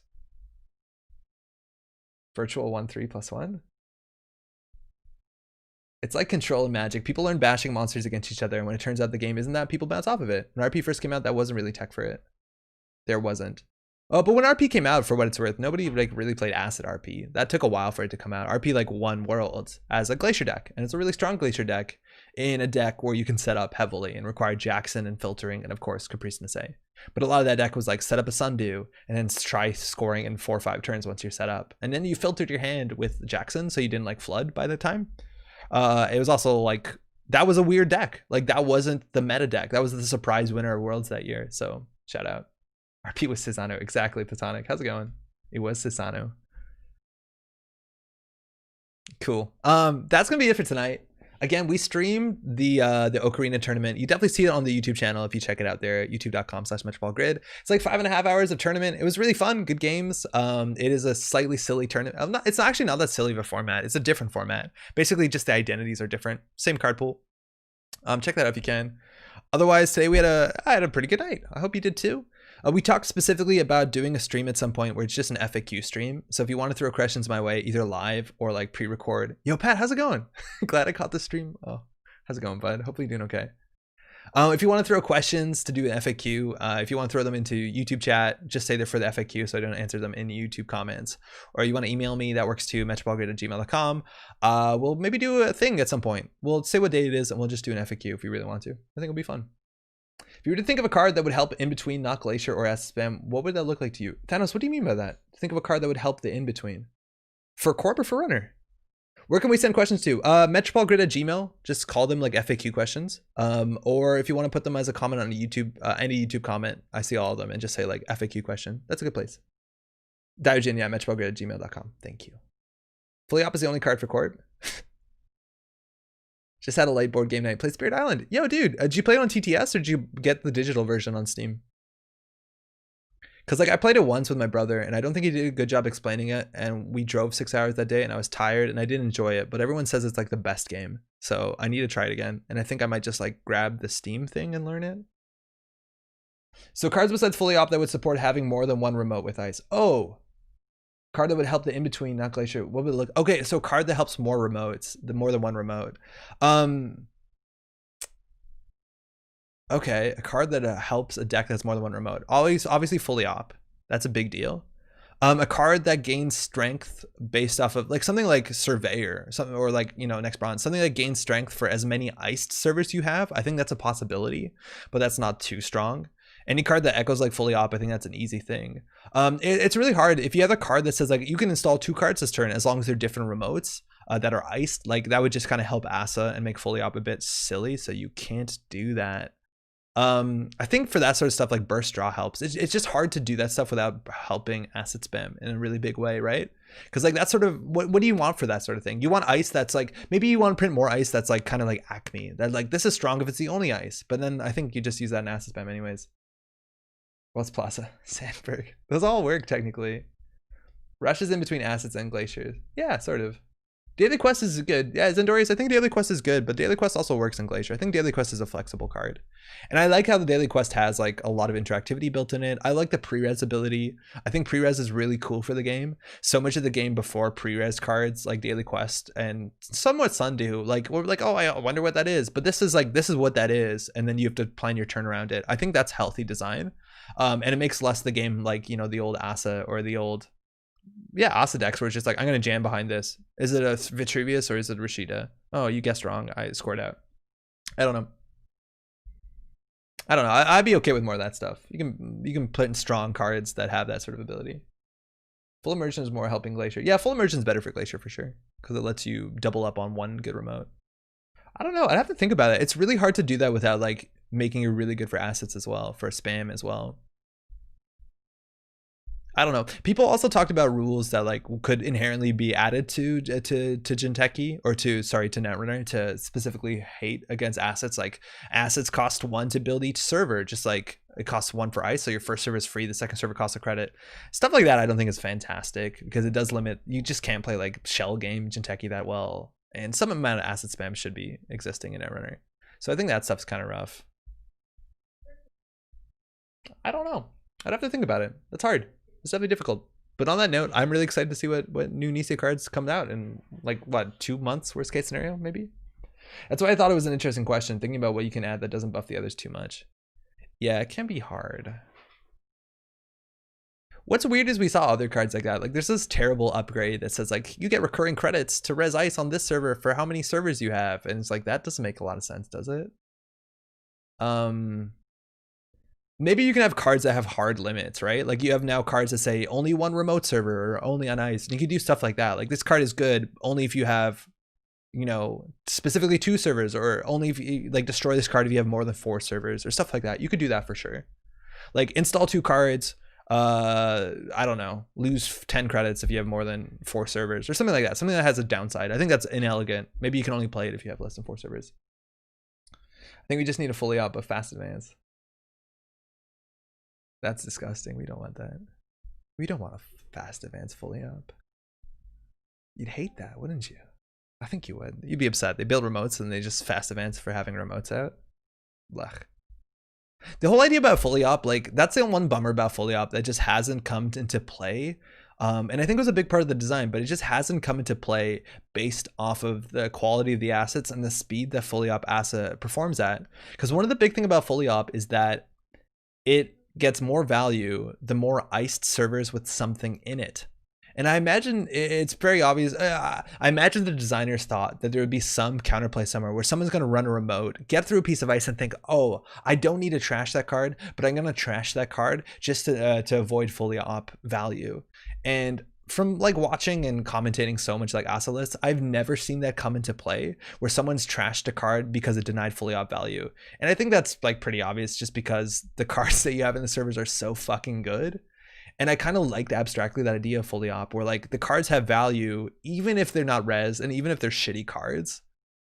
But obviously you don't put shitty cards in your deck. So I don't know. That's kind of a cool part of that design space. We're like, oh, I'll trash that just so they don't have something in a remote. Maybe you run a CVS, but then people trash the CVS anyways, right? Stuff like early premiere is kind of the asset that you want to ice up but don't want in your scoring server.